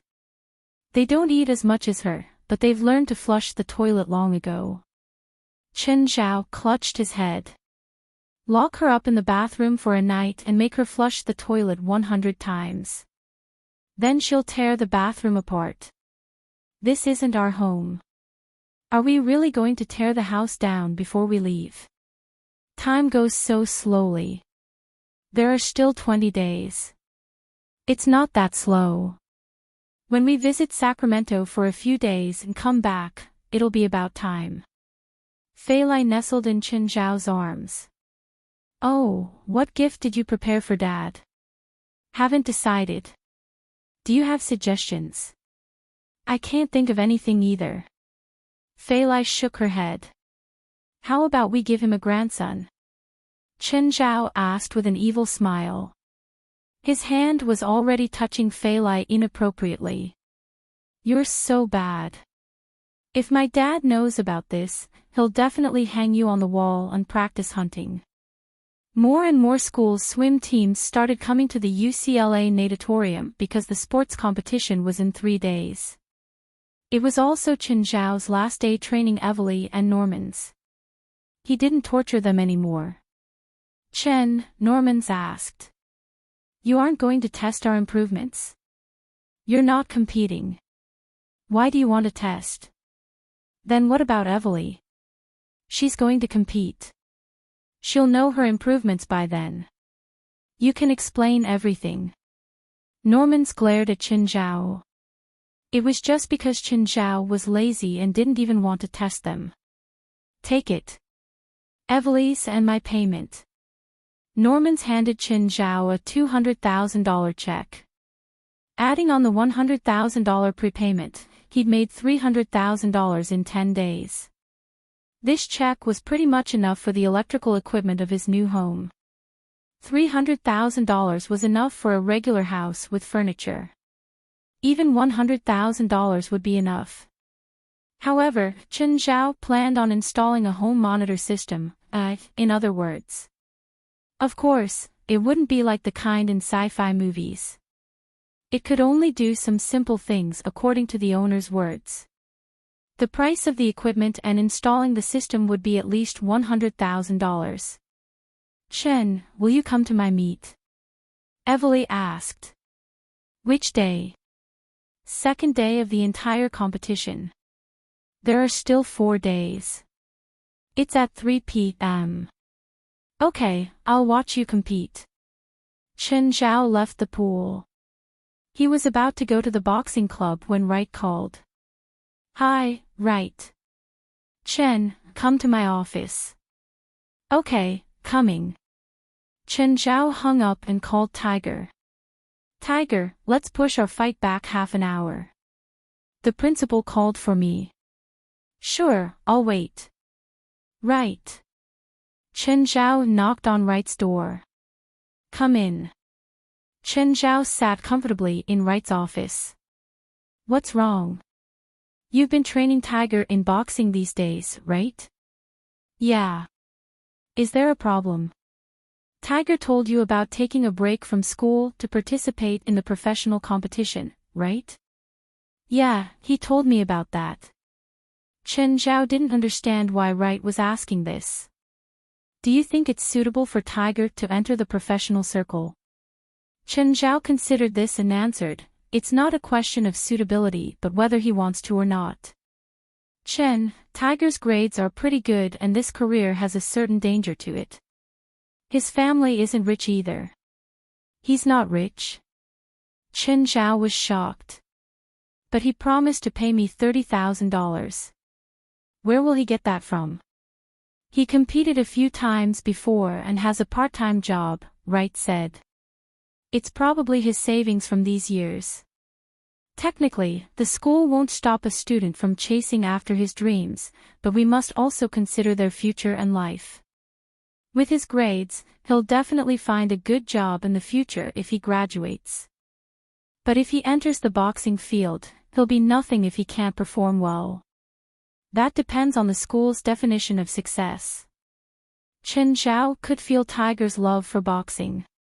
Neither you nor I have the right to stop a young man from chasing after his dreams, right? If you wanted me to persuade him, then you found the wrong guy. Tiger was already an adult. He had the right to plan his future. Of course, he also had to bear the consequences of his decisions. Whether good or bad, he had to face them. Thud, thud. Tiger was hitting the sandbag, warming up for the match with Chen Zhao later. After these 2 days of practice, Tiger knew that Chen Zhao was definitely at a higher level. This didn't mean that he would give up. It was the best chance to get a clear idea of his own level. He wouldn't give up on it so easily. Just then, he heard a voice behind him. Your coach isn't here today. Tiger turned around and saw that it was Eradicate. Why are you looking for him? He looked behind Eradicate and saw that he'd brought many people.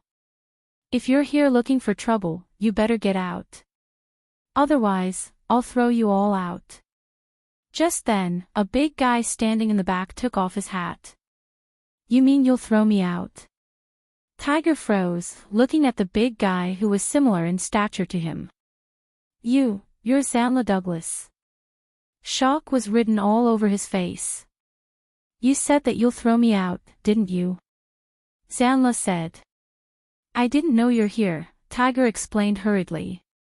I wasn't targeting you. Who was Zanla Douglas? He was the top figure in the professional boxing circle. He'd won the golden belt at last year's WBA and participated in 19 competitions throughout the year. He'd KO'd the opponent 12 times. As for Tiger, he was only a newbie. But they're my friends. You're insulting my friends. Zanla Douglas' aggressive attitude showed Tiger that he hadn't come to be reasonable. So what do you want? Apologize to my friends or fight a match with me, Zanla said.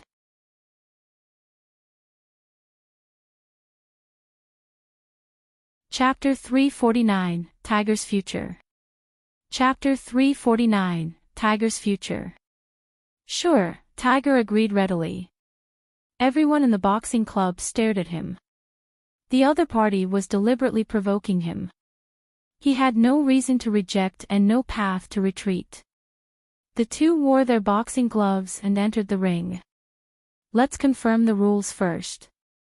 We don't need multiple rounds. Let's fight until a person falls. Tiger frowned. Was Zanla Douglas planning to have a death match?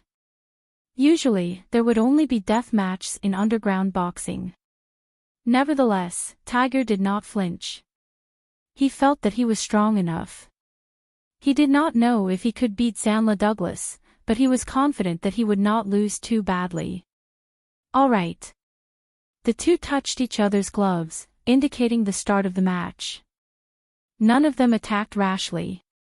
After maintaining their 1-meter distance for about 10 seconds, Tiger made an exploratory punch. However, Zanla Douglas' defense was very tight, not giving Tiger any chance. While Tiger did not manage to hit Zanla Douglas, when he touched Zanla's arms, he could feel some movement. It felt very different from his training with Chen Zhao. Chen Zhao felt like an immovable wall. On the other hand, when Tiger attacked Zanla Douglas, Zanla would move back. His defense was clearly weaker than Chen Zhao. This gave Tiger some confidence. Perhaps he was not as weak as he had thought. Tiger began to attack Zanla actively, but he immediately realized that it was a mistake. Zanla Douglas sneered in his mind.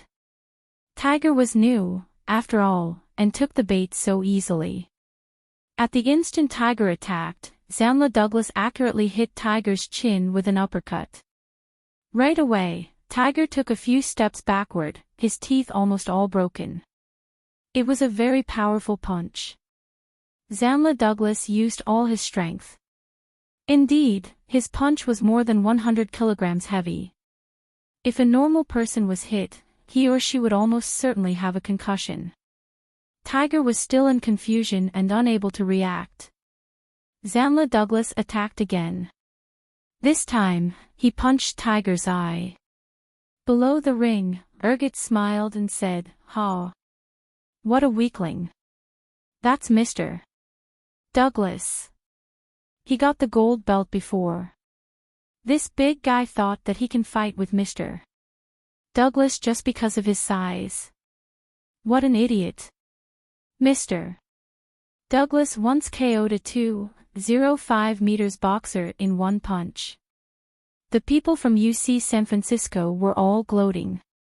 On the other side, the UCLA students were very worried. Tiger's gonna be killed. Douglas is too strong. Tiger can't possibly win. Tiger should surrender now. He shouldn't be persisting. Actually, it was not that Tiger did not want to surrender. He could not even speak now. Zanla Douglas was way stronger than him. Tiger could not open his mouth. There was no judge in the match, and so nobody to stop the fight. Tiger's face had long deformed and his consciousness was also blurring, his body about to collapse at any time. He was still instinctively protecting his head with his hands, which had already lost their function. Eradicate made a throat slash sign at Zanla Douglas. A ferocious smile appeared on Zanla Douglas' face. After charging his attack for 3 seconds, his fist landed on Tiger's arms. Crack! Everyone heard the sound of bones cracking. Tiger's arms deformed entirely as he fell backward and hung on the ropes, losing consciousness. "You're so weak." Uninjured, Zanla Douglas stood before Tiger. "I've just finished my warm-up, and it's already over. What a boring match. Is there no one in UCLA who can fight?" Eradicate scanned around him as if he had just won the fight. Those originally indignant members of the boxing club all avoided Eradicate's eyes. They were furious, but they were not stupid. They did not want to become Tiger, who had almost been crippled. A student from UC San Francisco was holding a DV and said to the submitted students, "Come, friends from LA, smile. Say loudly that you're all wimps." Ha! Alright, stop putting our friends in a difficult position, Eradicate said, smiling. By the way, where did that person go? Anyone? Coach, maybe he found out that we're coming for him and hid in advance. Very likely. He's nothing but a coward, Eradicate said, pleased. As the winners, they could mock those from UCLA as much as they wanted. Are you talking about me?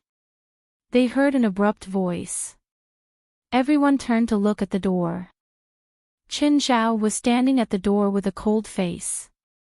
So you didn't run. You still dare to appear. Why did you hide until now? Eradicate looked at Chen Zhao. Chen Zhao walked past the crowd. He entered the ring and carried Tiger onto the floor. At the moment, Tiger had already entered a deep coma.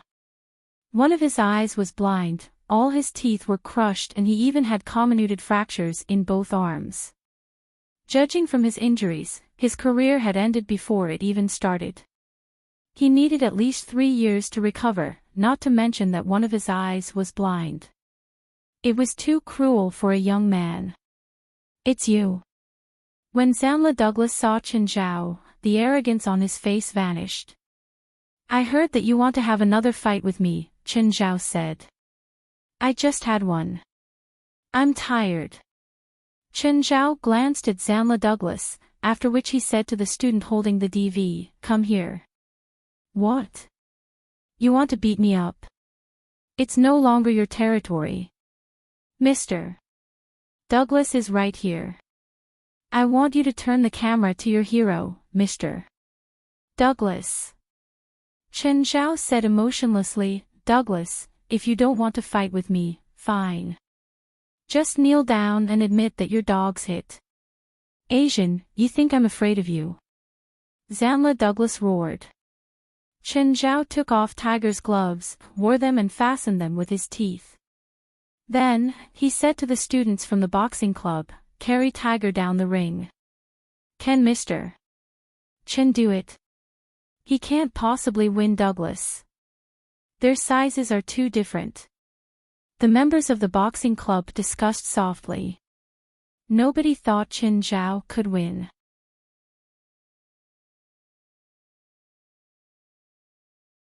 Chapter 350, Call a few more ambulances. Chapter 350, Call a few more ambulances. Mr. Douglas, disable him. Mr. Douglas, don't have any mercy.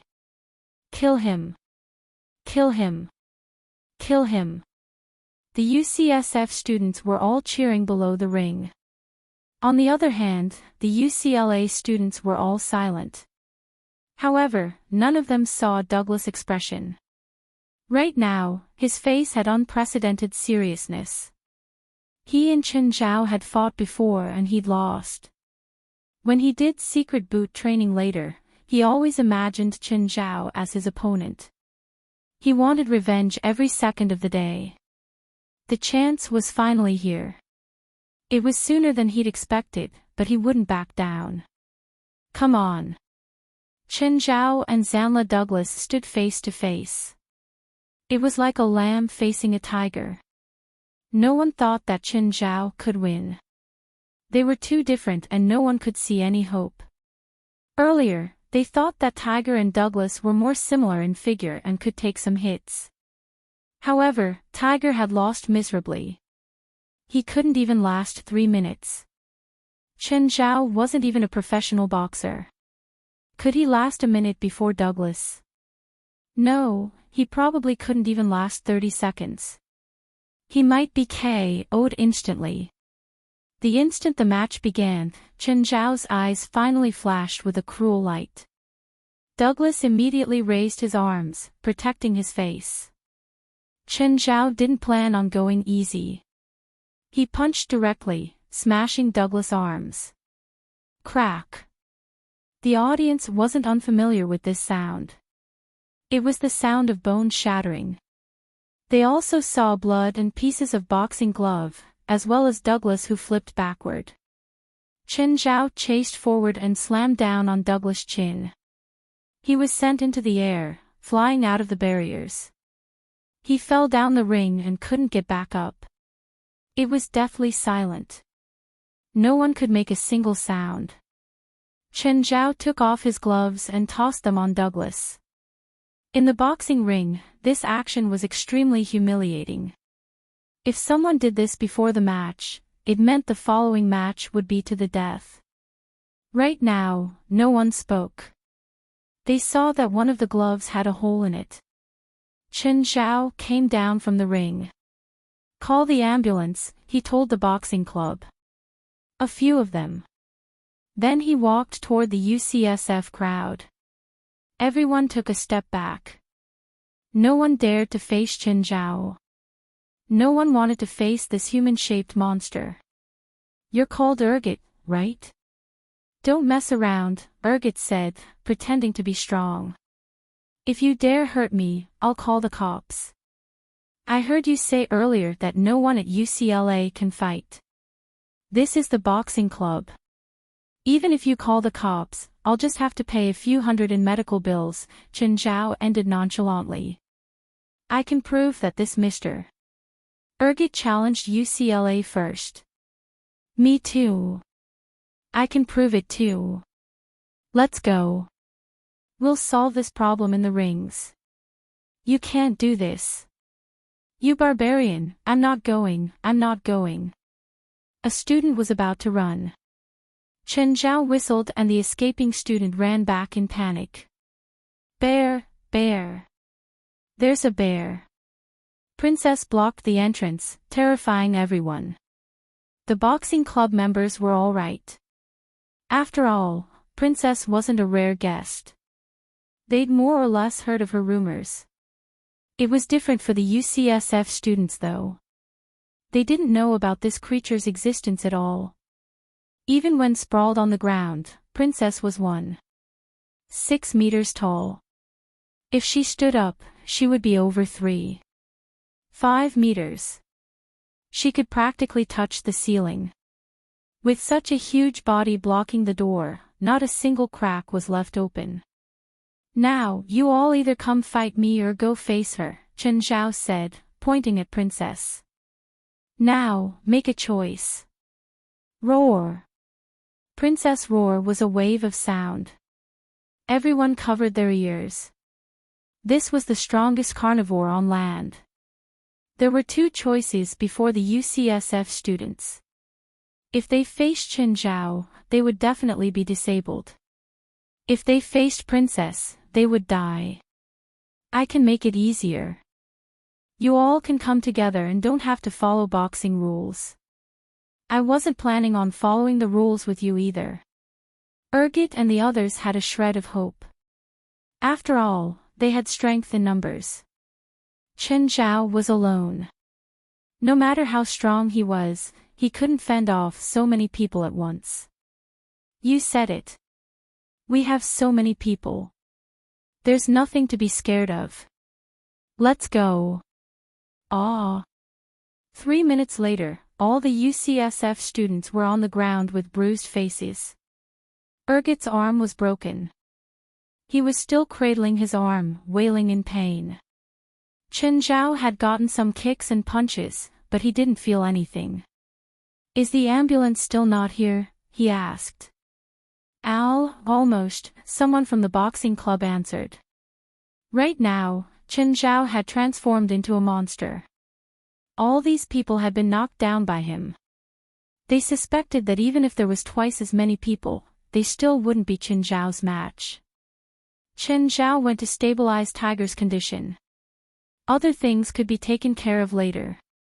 His injuries couldn't worsen. As for Douglas with a similar condition, Chen Zhao didn't care at all.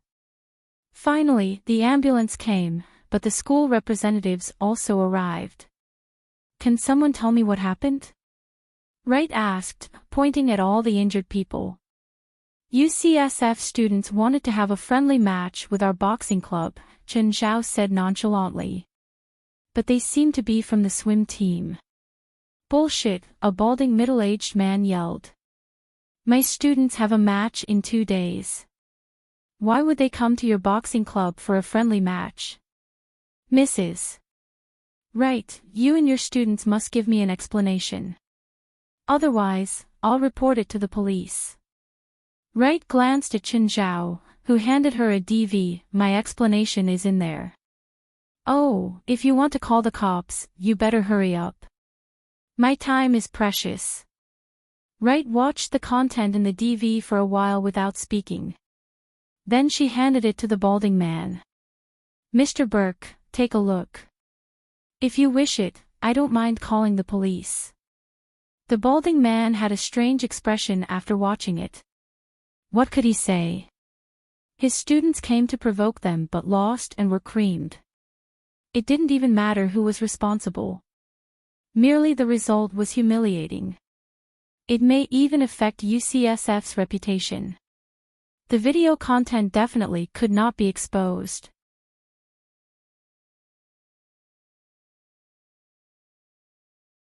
Chapter 351, I did to him what he did to Tiger. Chapter 351, I did to him what he did to Tiger. The middle-aged bald man was very frustrated, unable to vent his anger. He looked at Chen Zhao in disgust. Is everyone in your college as rude as you? Suddenly, he felt a hot wave of air from behind. He turned around only to see a bloody mouth before him. Roar! Immediately, the middle-aged bald man felt death. The few strands of hair on his head swung in the wind. Ah, he sat on the floor and peed himself. All the people in the boxing club laughed. Wright stood right before the middle-aged man and looked at him from above. Mr. Burke, please mind your language and behavior. If you speak rudely to my people again, I'll chop you into pieces and feed you to the bear. Wright's words were too domineering. The middle-aged bald man did not even dare to utter a sound. Wright walked up to Chen Zhao. Chen, nice job. Chen Zhao was approved not just by the boxing club, but also by Wright. Don't think that an old woman in her 80s or 90s could not be hot-blooded. It would be too cowardly to reason obsequiously after being bullied. What happened inside? Why are these people carried out of the boxing club? They're from UCSF, right? Did they have a fight with our boxing club? Many students gathered at the entrance of the boxing club, watching a dozen people being carried out. Evely and Normans were also at the door. Soon, they saw Chen Zhao walk out with Princess. Chen, come here. What? Chen Zhao approached Normans and Evely. What happened to them? What do you mean? I saw them just now. They're from the UCSF swimming team. Don't tell me you weren't involved in their injury. Why are you so sure that I'm involved? I've emphasized this umpteen times, I'm a pacifist. Just then, a few members of the boxing club walked out. When they passed by Chen Zhao, they greeted, Mr. Chen, we're leaving. All right. Another boxing club member walked out. Mr. Chen, you're amazing. Another member came out. Mr. Chen, you'll be my idol from now on. Evely and Norman stared at Chen Zhao. Pacifist. They could imagine that a fight had erupted because of the conflict between Chen Zhao and those from UCSF. Nevertheless, they did not expect Chen Zhao to beat all of them up. The students from UCSF were quite pitiful, actually. These poor kids probably thought that Chen Zhao was really a swimming coach. When Zamla Douglas was carried out, the onlooking students all exclaimed in surprise. Some of them recognized Zamla Douglas. Evely knew him, too. She turned to look at Chen Zhao. You did it. Zamla Douglas' arms were distorted in an unnatural way and half of his face was swollen. One of his eyes had almost burst, and blood was continuously oozing out from his eye and mouth. Chen Zhao shrugged. He made me angry. What did he do? I did to him what he did to Tiger, Chen Zhao replied. Zamla Douglas was the only one more injured than Tiger. Tiger was sent to Chantilly Hospital. Chen Zhao planned to check on him. Just as Chen Zhao alighted from the vehicle, he heard someone call him. He turned his head and realized that it was Tim Waltz. Hi, Mr. Tim. Hi, Mr. Chen. Tim Waltz did not expect to meet Chen Zhao here again. He was very grateful to Chen Zhao for saving Hoffman. Of course, he also admired Chen Zhao. After all, Hoffman's vital signs had almost disappeared completely. Only Chen Zhao believed firmly that Hoffman was still alive. He not only insisted on his judgment but also completed an operation that a few surgeons together could not. Tim Waltz had asked a few experts about the situation. Almost all of them described the outcome as being unbelievable. A person pushed out of the operating room after a failed surgery was dead for sure. But Chen Zhao could save such a dead person. He even corrected the failed surgery and completed the entire process. It was truly unimaginable. Mr. Chen, I have a question to ask you.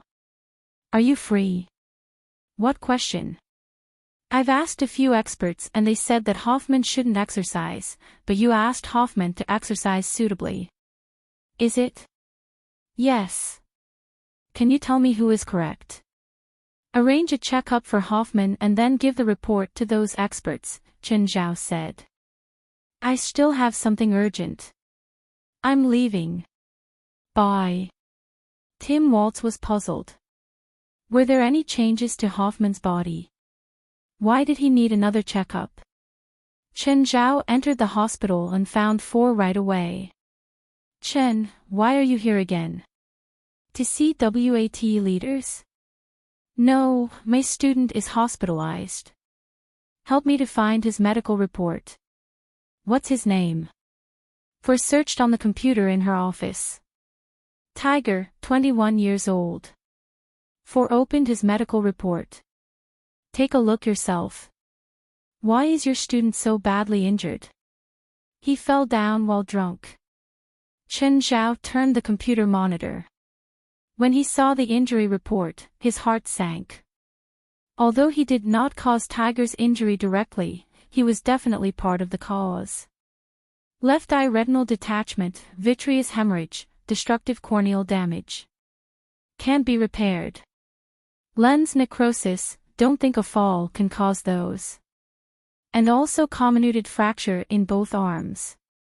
Was he hit by a car? For looked at Chen Zhao. Are you going to treat him? Yes. Need any arrangement? No, I'll tell him myself. Chen Zhao stood up and said, I'm going. Chen Zhao found Tiger's ward. His family was also there. Tiger was already awake. When he saw Chen Zhao, deep, indescribable sorrow appeared on his face. Today, he finally understood how big the difference between him and a professional boxer was. Anyway, he had already woken up on the ambulance. The accompanying boxing club member told him what had happened. Tiger also got to know Chen Zhao again. Zamla Douglas, whom Tiger could not even fight back, was defeated by Chen Zhao like a kid.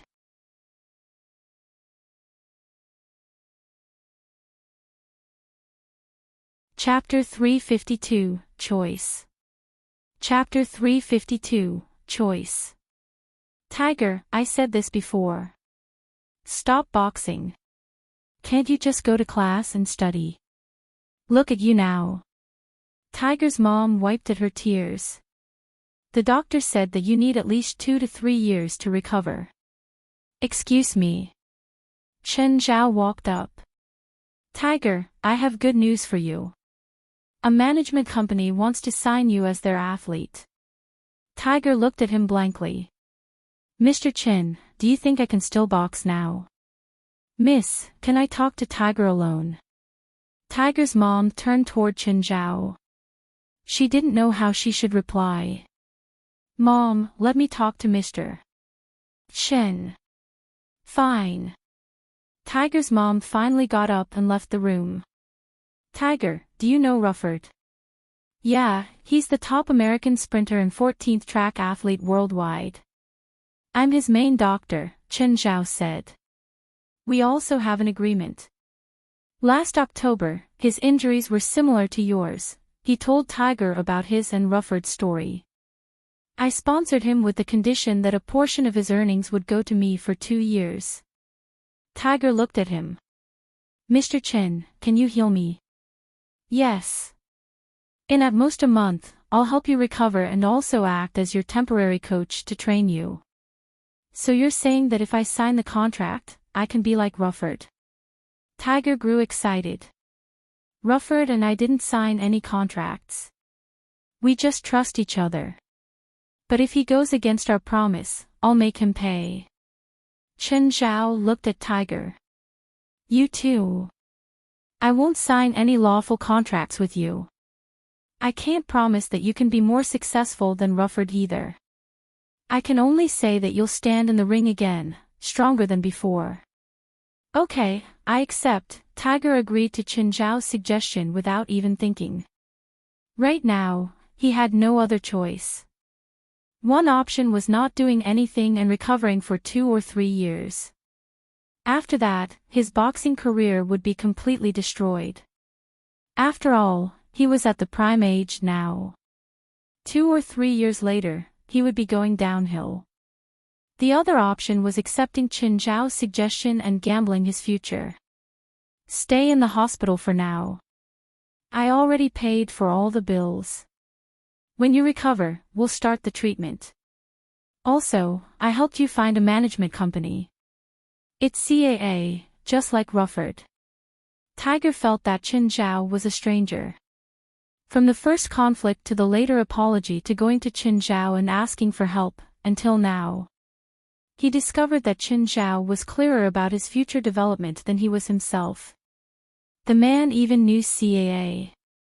This was something a newbie like him didn't even dare to think about. Professor Fick, I have a test report here. Help me take a look. It's my son's newest report. Tim Waltz handed the report to Professor Fick. The advantage of being rich was that any expert or scholar was at their beck and call. A few minutes later, Professor Fick said, Mr. Waltz, this is Hoffman's newest report. Yes. Is there a problem? The report after the surgery by Hoffman's lifesaver. Yes, it's from today.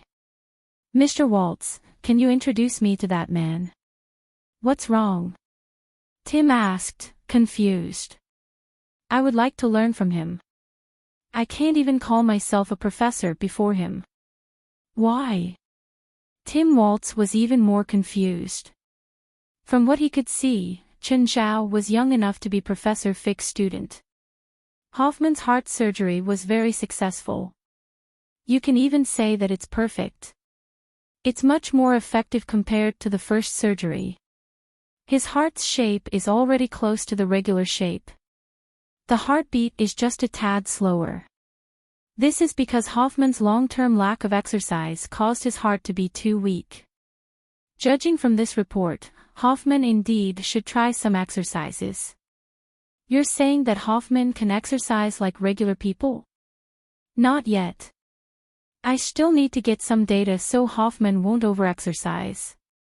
Hearing Professor Fick's reply, Tim Waltz was even more overjoyed. Oh, you can ask the gentleman who performed surgery on Hoffman. He should be clearer than me about how to arrange exercises for Hoffman. Tim thought for a moment. It made sense. After Hoffman's surgery, that Mr. Chen had said that Hoffman should exercise. He was definitely the most familiar about Hoffman's condition. But how could Waltz find the man? He didn't have his contact information. It seemed that he could only ask Dr. 4. Tim went straight to the hospital and found 4's office. Dr. 4, hello. Mr. Waltz, hello. How can I help you? I wish to know Mr. Chen's contact information. I'm sorry. I can't give you his contact without his permission. Then can you help me ask about Hoffman's condition and how he should exercise? I'll ask for you. The next day, Chen Zhao received Wright's call. The UCSF swim team backed out of all men's events. Only the girls remained fighting. They'd probably destroyed the men's egos and were too embarrassed to continue. This was quite big news. It spread throughout all the University of California schools. The guys of the UCSF swim team went to the boxing club to cause trouble but got beaten up instead. The leader of the UCSF team, that middle-aged balding man, never went back to school after that day. Since UCLA was the main organizer of this year's sports event, they wouldn't go easy on the others. It was especially so with someone as authoritative as Wright. On the day of the opening ceremony, Chen Zhao went to the stadium to watch as well. Wright stood alone in the center of the huge stadium with Princess. She announced the start of the competition through the microphone. It was only a school-wide event, but they weren't any less professional than official competitions. There were many events too, including track, swimming, weightlifting, ball sports and more. There were at least 100 events with thousands of students participating. Many students from the 10 University of California schools were at a professional level. The entire campus was filled with the athletic spirit. As soon as Chen Zhao walked out of the stadium, he was stopped by a few girls. Is UCLA really this cowardly? Do you think you can get more gold medals by hurting the guys on our swim team? They're not our only swimmers. Our women's team is stronger than the men's. We'll show you tomorrow just how good we are.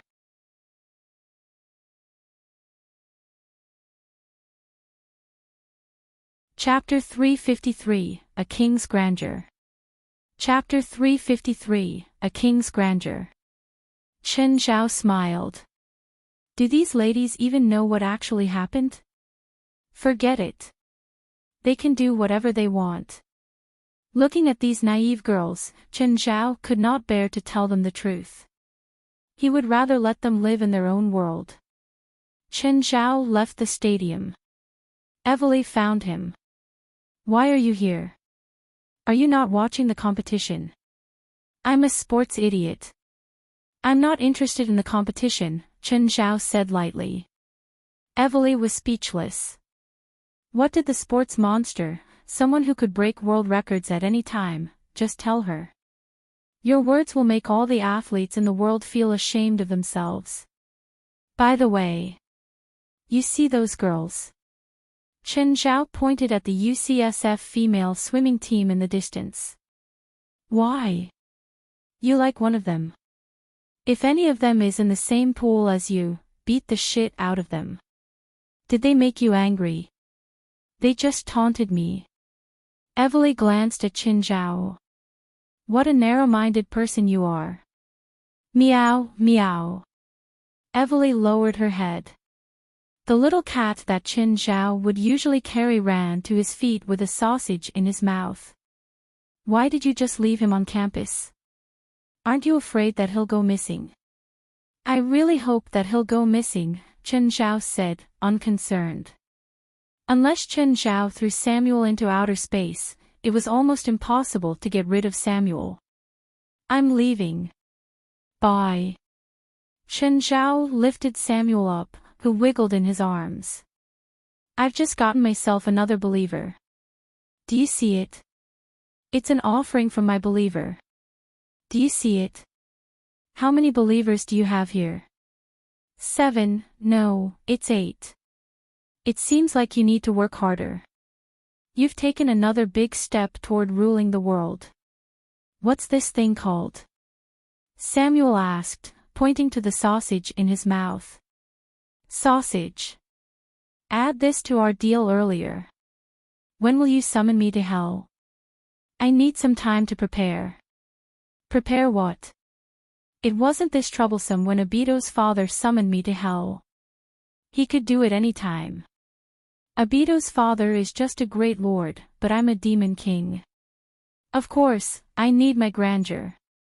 don't tell me you're going to welcome me with a demon army. No, it's just building a castle. Building a castle. For what?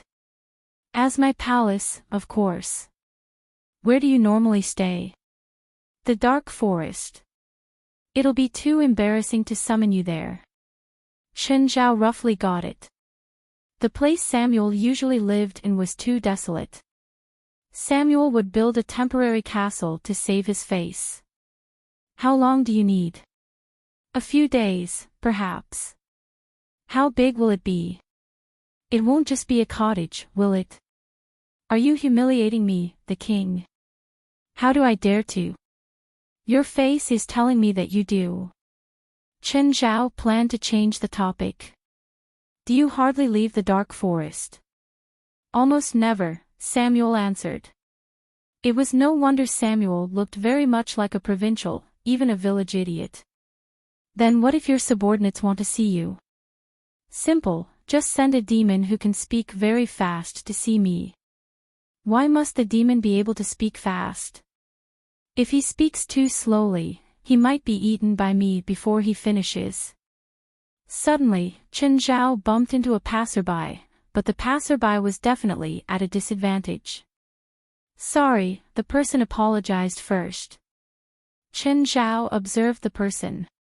He was big in size and did not look like a commoner. Chen Zhao inspected him because the person who last bumped into Chen Zhao had caused him a whole lot of trouble. The road was wide and empty. Either both of them were not looking in front or the man wanted to do something. Meow. Chen Zhao suddenly pulled the person. Return my wallet to me. The man's face changed. Who took your wallet? Just then, he moved his arm and seized Chen Zhao's hands instead, wanting to lock his hands. However, Chen Zhao was stronger than he expected.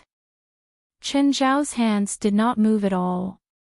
When the man realized that he could not move Chen Zhao, he kicked Chen Zhao's knee with his shoe.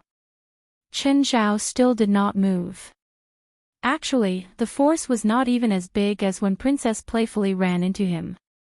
When the person realized that his attack was again ineffective, he hit Chen Zhao's stomach with his elbow. Chen Zhao was finally enraged. Are you playing acrobatics with me? Chen Zhao grabbed the man's neck and struck the man's forehead with his. Thud. The person collapsed at once. Chen Zhao found his wallet on him. After a while, a girl and a group of tall men approached the fallen man. They helped their friend to get up from the ground, but he was still in a daze. Reno was very displeased. Hero, why are you so useless? Aren't you a former elite from Seal? And then? You failed. Miss, he's an excellent fighter, Hero said, looking wronged. I don't care. Think of a solution for me now. I want revenge. You promised that you'll help me, but you only made me angrier. Miss, he's really strong. We're definitely no match for him unless all of us go at the same time. Then all of you deal with him together. There's gotta be a way.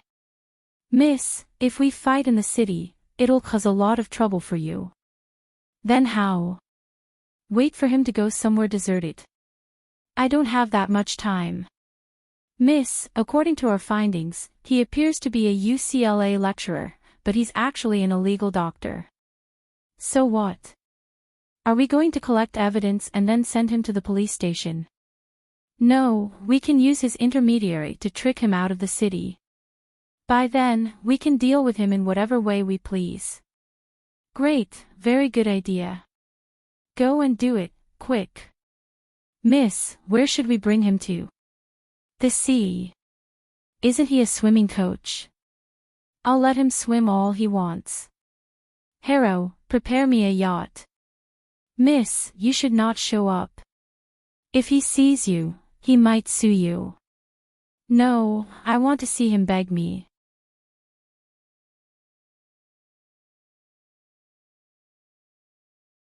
Chapter 354, Fali's Special Taste. Chapter 354, Fali's special taste. Do you want this? Yes. What about this? This too. Samuel looked at the stocked shelves. He barely had time to look at everything. As a country bumpkin demon lord, he'd never seen so many items before. Even the same thing had countless different brands. How could you make a demon lord happy? Take him to the supermarket. This must be expensive. Samuel looked at the cart of stuff. It was all for him, so he was surprisingly a bit shy. In his view, his followers gave him these things as offerings. Since his followers used these as offerings, it meant that these things were precious. Chen Zhao bought so many things today. He must have paid a great cost. Good that you know. Chen Zhao pushed the cart to the cash register. Just then, Fo called. Chen, are you busy? No, I'm grocery shopping. What's wrong? Do you remember the kid named Hoffman? The one with an abnormal heart? Yes, him, Fo said. His father found me today, hoping I could ask you about how much Hoffman should exercise and how. Oh, send me his test report. I'll make a plan for him when I'm free. Exiting the supermarket, Chen Zhao put everything he'd bring to hell into his spatial ring. Anything else you want to buy? Chen Zhao asked, holding Samuel. I want a bed that you and the madam sleep in. My spatial ring is almost full. I've already put so much wyvern meat into it. I can't fit a bed in it. If you want wyvern meat, I'll give you the 10 biggest wyverns when we get to hell. I'll expand the spatial ring for you too. You can expand a spatial ring. It's not hard, for my true form. Then wait a few days for me to finish eating the meat. Chen Zhao really didn't want to throw it out. After all, it was a delicacy from hell. The big and small pets at home definitely couldn't finish it. Even Princess couldn't finish it if she ate her fill. Chen Zhao had to go to sea and feed the meat to Amon. That low-level wyvern meat is meaningless for your pets, especially Princess. They'll only grow in size, but their magic power won't grow at all. Then what should they eat? Chen Zhao asked, curious. I have a subordinate who specializes in feeding my pets. He's the expert. You can ask him. Chen Zhao put this on his mind. He was getting more and more pets. It was okay if they were demon incarnations like Beelzebub, but Princess family was much more troublesome. They were smart, but they still couldn't really understand some things. For example, flushing the toilet was obvious for humans. Princess didn't think so though. Every time, Chen Zhao wanted to give her a spanking, but he couldn't bear to do so.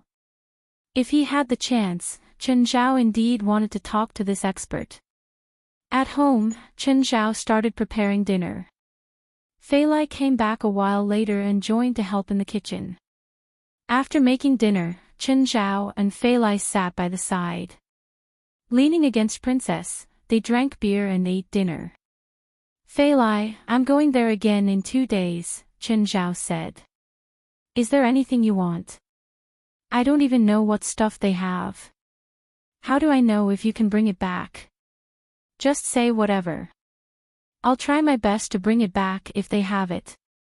Fali thought for a long while and drank some beer. Our home is almost finished, right? Yeah. They're installing the management system. Bant's workshop is working on the furniture too. What about decorations? What style do you want? Isn't our basement empty? I want to put the skeleton of some creature there. Chen Zhao was shocked by Fali's weird idea. Fali, are you serious? The bigger, the better. Okay, I'll do my best. They should have it. Since Fali requested it, Chen Zhao felt that he had to try his hardest to fulfill her wishes. Even if the spatial ring couldn't fit it all, he'd just have to take a few trips. Anything else?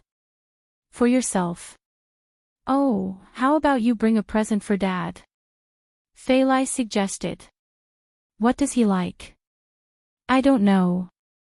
Bring whatever you think is suitable. I'll think about it. Just then, Ethan called. Hey, Chen. There's a client. I drank alcohol, Chen Zhao said. It was only 2 cans of beer, but he felt like he should still make it clear. The client offered $100,000. That much? Chen Zhao arched an eyebrow. What's wrong with him? I don't know. He's unwilling to say.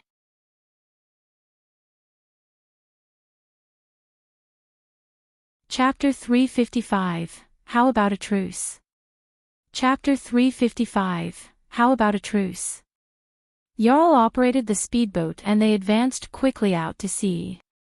After almost an hour, Chen Zhao saw a yacht in front of them. Chen Zhao guessed that it was their destination. Who was his client? A rich person who had played too much in a yacht party.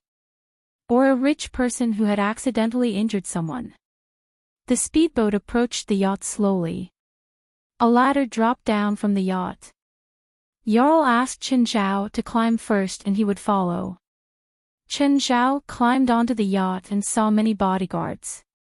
Counting, he realized there were 12. He guessed that the owner of the yacht must have some status. Indeed, he had never seen a person with so many bodyguards. Even Risvar would usually only have 4 bodyguards with him. All the bodyguards here had standard equipment, black suit and sunglasses. They stood with their arms crossed. They looked pretty fearsome, at least intimidating. Where's my patient? Just then, a woman walked out from the awning on the upper deck. Because it was already late, Chen Zhao could not see her face clearly. He only felt that she should be quite young. Aren't you surprised to see me? The woman asked. Who are you? Chen Zhao looked confused. Do we know each other? Have you forgotten? We met this morning outside the UCLA stadium. Can't remember. Chen Zhao shook his head. Are you sick? You're the one who's sick. You're not sick. Then who's sick? Rena's lips twitched. Looks like you still have no idea what the situation is. What situation? Chen Zhao was still puzzled. Suddenly, he realized something. Am I abducted? Ha! You finally got it. You're not as stupid as I thought. Can you tell me why you abducted me? You hit my boyfriend. Do you know how much effort I've put in to let Alish Sand be my boyfriend? How dare you make his handsome face swell? Chen Zhao roughly got it. The woman was both boy-crazy and mentally abnormal. Then what will you do now? Kill me. I won't kill because of someone like you, but I'll beat you up like how you beat Alish Sand up. You can't hit me from up there. I don't have to do it myself. Harrow, Jarl, he's yours. Chen Zhao realized that one of the bodyguards was the pickpocket he had met earlier that day. So the conflict earlier had been arranged too. Nevertheless, the woman had probably underestimated Chen Zhao at that time. Just then, Jarl kicked Chen Zhao from the back and Chen Zhao fell forward. The 11 bodyguards in front surrounded him and began to hit him. Chen Zhao curled up into a ball and protected his head with his arms, allowing them to attack. All the 12 bodyguards were carrying guns. No matter how strong Chen Zhao was, he could not afford a head-on conflict. With just their hands and feet, the 12 bodyguards could hardly deal any damage to Chen Zhao. Anyway, Chen Zhao decided to submit for the moment. Keep hitting me, let me rest for a while. After Chen Zhao was beaten for a few minutes, Rena finally came down from the upper deck. Lift him up. With his head slanted, Chen Zhao was carried up by 2 bodyguards. Rena walked up to Chen Zhao, her face filled with arrogance. She lifted her hand and slapped Qinzhao's face. How was it? How do you feel now? Did your bodyguards not have dinner? They didn't use much strength. Rena went closer to inspect Qinzhao. Jarl, Hero, he doesn't look injured. Miss, don't go too close to him. Just then, strength erupted from Qinzhao's arms. The two bodyguards who were carrying him suddenly felt an irresistible power which flung them out. In the next moment, Qinzhao had already broken free. He immediately seized Rena's neck. All the bodyguards' hair stood up in fright. They drew their guns at once and pointed at Qinzhao. Let the miss go, now. We're all adults. Can you not be so naive? Qinzhao rolled his eyes. I suppose you're all excellent shooters. At such a close distance, you should be able to hit my head easily. Qinzhao took back one of his hands, but he lifted Rena up by the neck with the other hand. Rena almost suffocated as she kicked her legs wildly in the air. Let her go. We'll let you leave. All the bodyguards stared anxiously at Qinzhao. Throw your guns into the sea, Qinzhao instructed. Everyone. The bodyguards threw their guns without hesitation. Only then did Qinzhao put Rena back onto the floor. In the 10 seconds or so, she really thought that she was going to die. Qinzhao laughed and turned Rena's face toward him. Darling, look, the situation's been turned over. Rena's face was filled with anger. Gritting her teeth, she looked at Qinzhao. I will kill you. We've already dropped our guns. Now let the miss go. How would I know if you still have guns with you? Remove your suit and throw it into the sea. The 12 bodyguards removed their jackets very soon, but Qinzhao was clearly not satisfied. Remove your shirt too. Also remove your pants. The bodyguards looked at each other and then at Qinzhao. Qinzhao's hand was still placed on Rena's neck. They were really not confident that they could save Rena from him. They had seen Qinzhao's unusual strength. He had lifted Rena into the air with just one hand. His single-arm snatch was at least 100 kilograms. A lever was used in a normal single-arm snatch. Usually, a person who could lift a 200 kilograms barbell might not be able to lift a 50 kilograms object vertically with one hand. But Qinzhao did it. Therefore, if Qinzhao wanted to crush Rena's neck bones, he only had to use a bit of strength. What are you waiting for? Remove it. The 12 bodyguards had no choice but to remove their pants as well. They only had their underwear left. Remove your underwear too. Qinzhao made another request. This is too much. Fine. Qinzhao also did not want to see 12 naked men. If they were to wear red cloaks now, they would become Spartans. Forget it. Gimme a dance. Suddenly, Jarl charged forward and pulled Rena's arm. Qinzhao wanted to pull Rena back, but another bodyguard bolted forward and kicked Qinzhao. He had to let Rena go and blocked the kick, taking 2 steps back. Rena returned to her bodyguards. After regaining her safety, her eyes were burning with fury. In fact, the 12 bodyguards, after being teased, were also mad. How about a truce?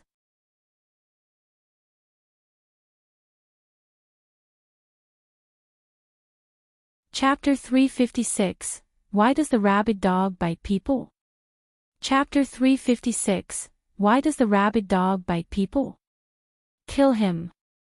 Rena yelled in fury. Finally, Hero moved first. He was probably the angriest of them all. He'd been humiliated by Qinzhao twice today. However, Qinzhao took advantage of his impulsiveness. He grabbed Hero's arm, his other hand going for Hero's waist. He lifted the man up and slammed him on the deck.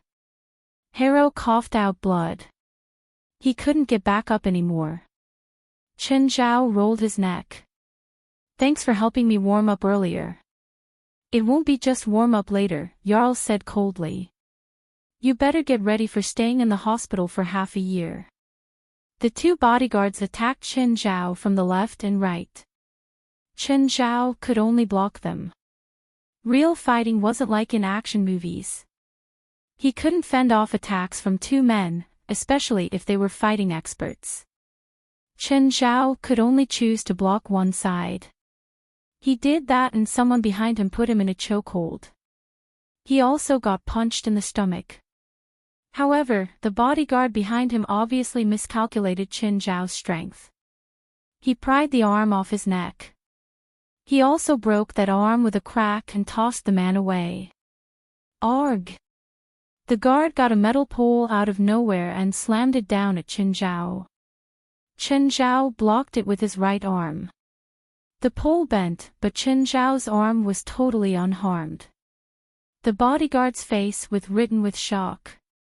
This could only happen in movies. He'd blocked the metal pole with his body and broke the pole instead. Rena was dumbfounded too. Was he human? You better get something sturdier. This time, Chen Zhao was no longer on defense. Instead, he was the attacker. He was still too conservative with the fighting earlier. After all, the other side had the advantage in numbers.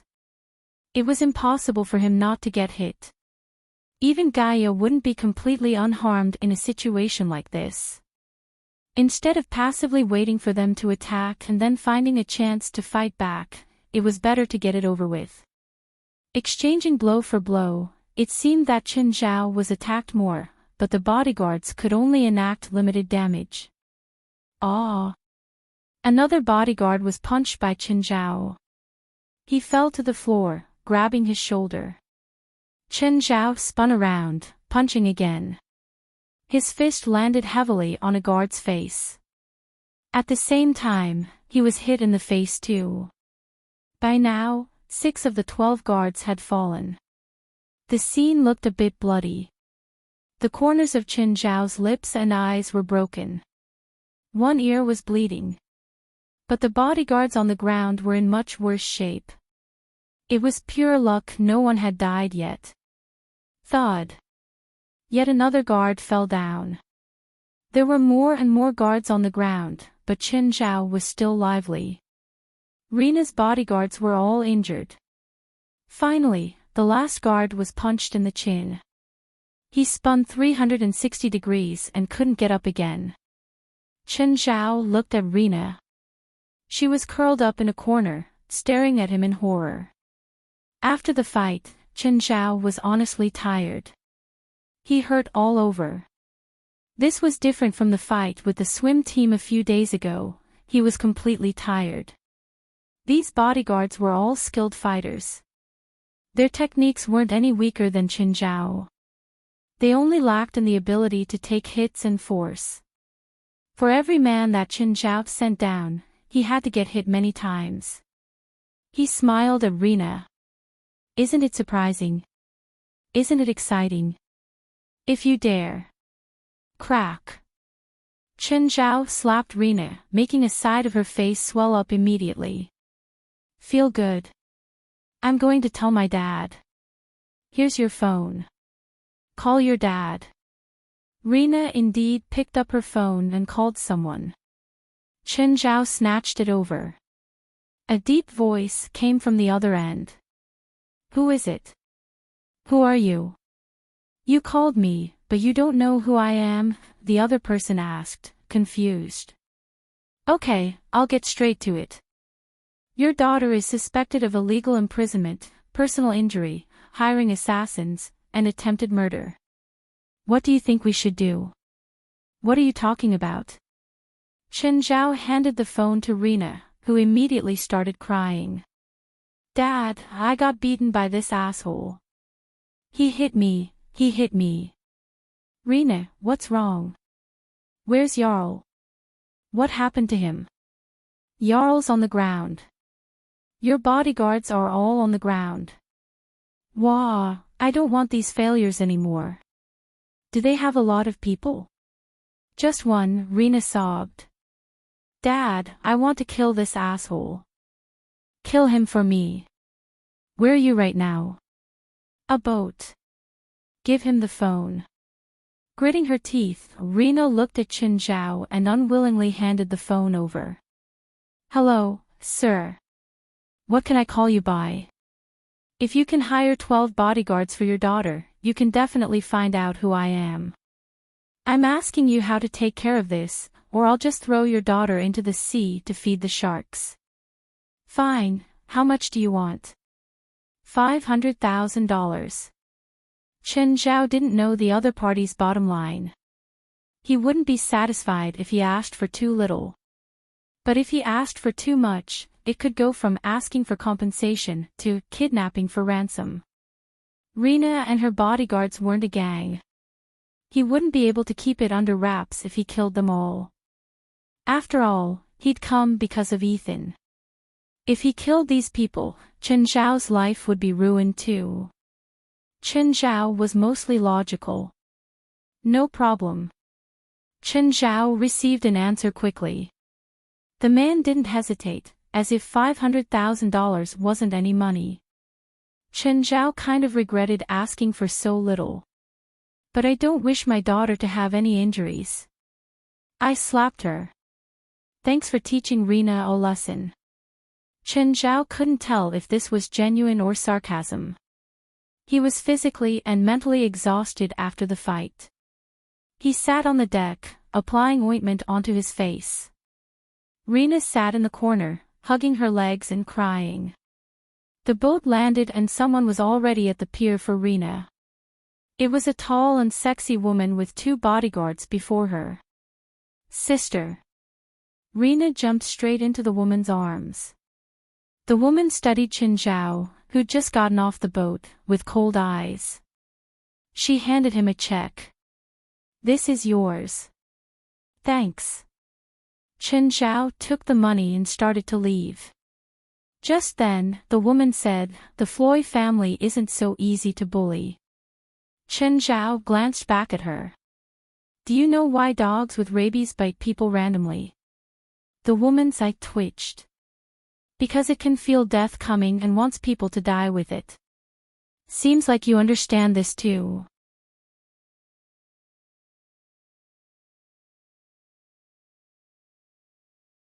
Chapter 357, You aren't going to kill me, are you? Chapter 357, You aren't going to kill me, are you? Sis, are we just going to let that jerk off? Rena roared.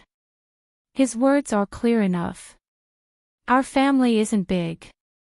If we enrage him, he'll surely kill our people, Rhea said. Our family is rich. Why should we be scared of him? We can kill him, but he can kill one of our people. It's not worth it. Rhea looked at Rena. So this is over? Rena asked, not willing to give up. Yes, it ends now. Why would you provoke such an insane person? I'm tired. I'm going back to sleep.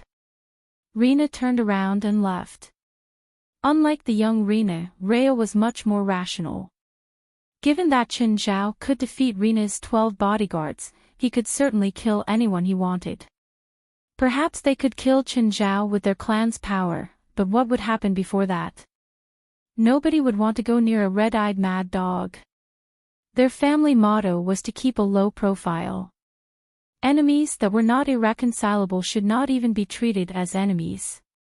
In this society, nobody could kill a person easily. Even illegal gangs might not dare to, because killing a person required careful handling. Burying the corpse was far from being sufficient. If the clues were not all removed, they would be discovered without difficulty. As a clan that had been passed down for dozens of generations, they upheld their low-profile ideology very seriously. Rhea took out her phone. Dad, it's over. Yes. How's Rena? She wanted revenge, but now she's tired and resting. How's Jarl and the others? Very severely injured. They're all in the hospital. Then who would protect Rena? I don't have enough men with me.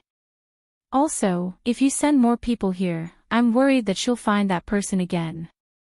Small conflicts don't matter, but if we really enrage that guy. Can we buy him? He's too expensive. It's not worth it to hire him as a mere bodyguard. Then bring Rena back. Only if she's willing to leave. Is there no solution? Let me think. Rhea rubbed her forehead. Please, end this quickly. Don't let Rena create more trouble. Just when Chen Zhao reached home, he received a call from a stranger. Mr. Chen. You are? I'm Rhea. We met at the dock. Yes. Do you want some extra income? You aren't going to kill me, are you? To be honest, I feel that the conflict between you and Rena is only a kid's horseplay. You're saying I'm a kid. Alright, the serious topic. I'll pay for you to pretend dead, just so that Rena can forget about all this. What do you say? How much is that? 500,000. Chen Zhao was speechless. These rich people would give a few $100s just for him to act. Were they even treating money as money? Can it go any higher? Goodbye. Wait, I accept. What should I do? Think of something that you can act safely. Tomorrow afternoon, bring me onto the yacht, tie me up tightly and throw me into the sea, Chen Zhao said. Do you need me to arrange someone to save you? No, just do all those. I'll escape myself, but I hope there won't be too many people on the yacht. I don't want to be beaten up again. Sure, Rhea agreed without hesitation. Both of them were really frustrated by the event, so they wanted to end it as soon as possible. Chen, you're back. Yeah, Chen Zhao nodded, but he did not turn the lights on. He really did not want Fali to worry. After showering, he went onto the bed quietly. The next day, Chen Zhao left the house before Fali even got up. When he arrived in Ethan's motel, Ethan was astonished by his wound-filled face. What happened? The client last night. So what happened? Ethan asked, frowning. The client had some personal conflict with me. It was a trap. I'll take revenge for you. No, this whole thing is over. Auntie Lee, you look much better today. Thank you for your concern, Mr. Chen. In fact, Li Qing did not just look better. She even had something that she never had before. Mr. Ethan, I suggest you don't go out during this period. I've been seeing many shooting events on the news. Maybe you should go out when it's more peaceful, Li Qing advised. Of course, Li Qing knew where Ethan would normally go, either red light districts or bars. It's my problem. Who can sit in the motel all day? Then please be careful. Chen Zhao glanced at Li Qing and could not help but ask, Auntie Li, do you know physiognomy? Chen Zhao talked to Li Qing in Chinese so that Ethan would not understand them. Ha! It's just some outdated stuff. It all depends on whether you believe in it. Let's not talk about this. I really believe in this kind of stuff. Can you look at my physiognomy? Chen Zhao asked sincerely. Mr. Chen, I can't tell anything from your face. Why? Is it not convenient for you to say? No, I really can't tell. There are some rules to my inherited technique. Those whose faces are sealed by the 3 yin or blocked by the 6 hills cannot be understood. What do you mean? The 3 yin refer to seeing a ghost, entering a ghost gate, and dealing with a ghost. The yin energy would seal the person's physiognomy. Mr. Chen, you must have done one of them, right? Then what are the 6 hills? Chen Zhao did not give a direct reply. True self, those who have experienced major ups and downs, those who have an unshakable will, those who have returned from death, those who possess supernatural skills, and those who do not believe in it. Apart from true self, the other 5 are unpredictable, not within the control of destiny, and therefore cannot be understood. Did you see something on Ethan? Mr. Ethan's face has been covered in evil recently. His luck is dissipating and he also has no house to shelter him outside, so he'll surely run into trouble. When a person is out of luck, even a small event may cause death. That's why I suggest he stay in the motel, where he'll be protected. He can go out when his luck regathers.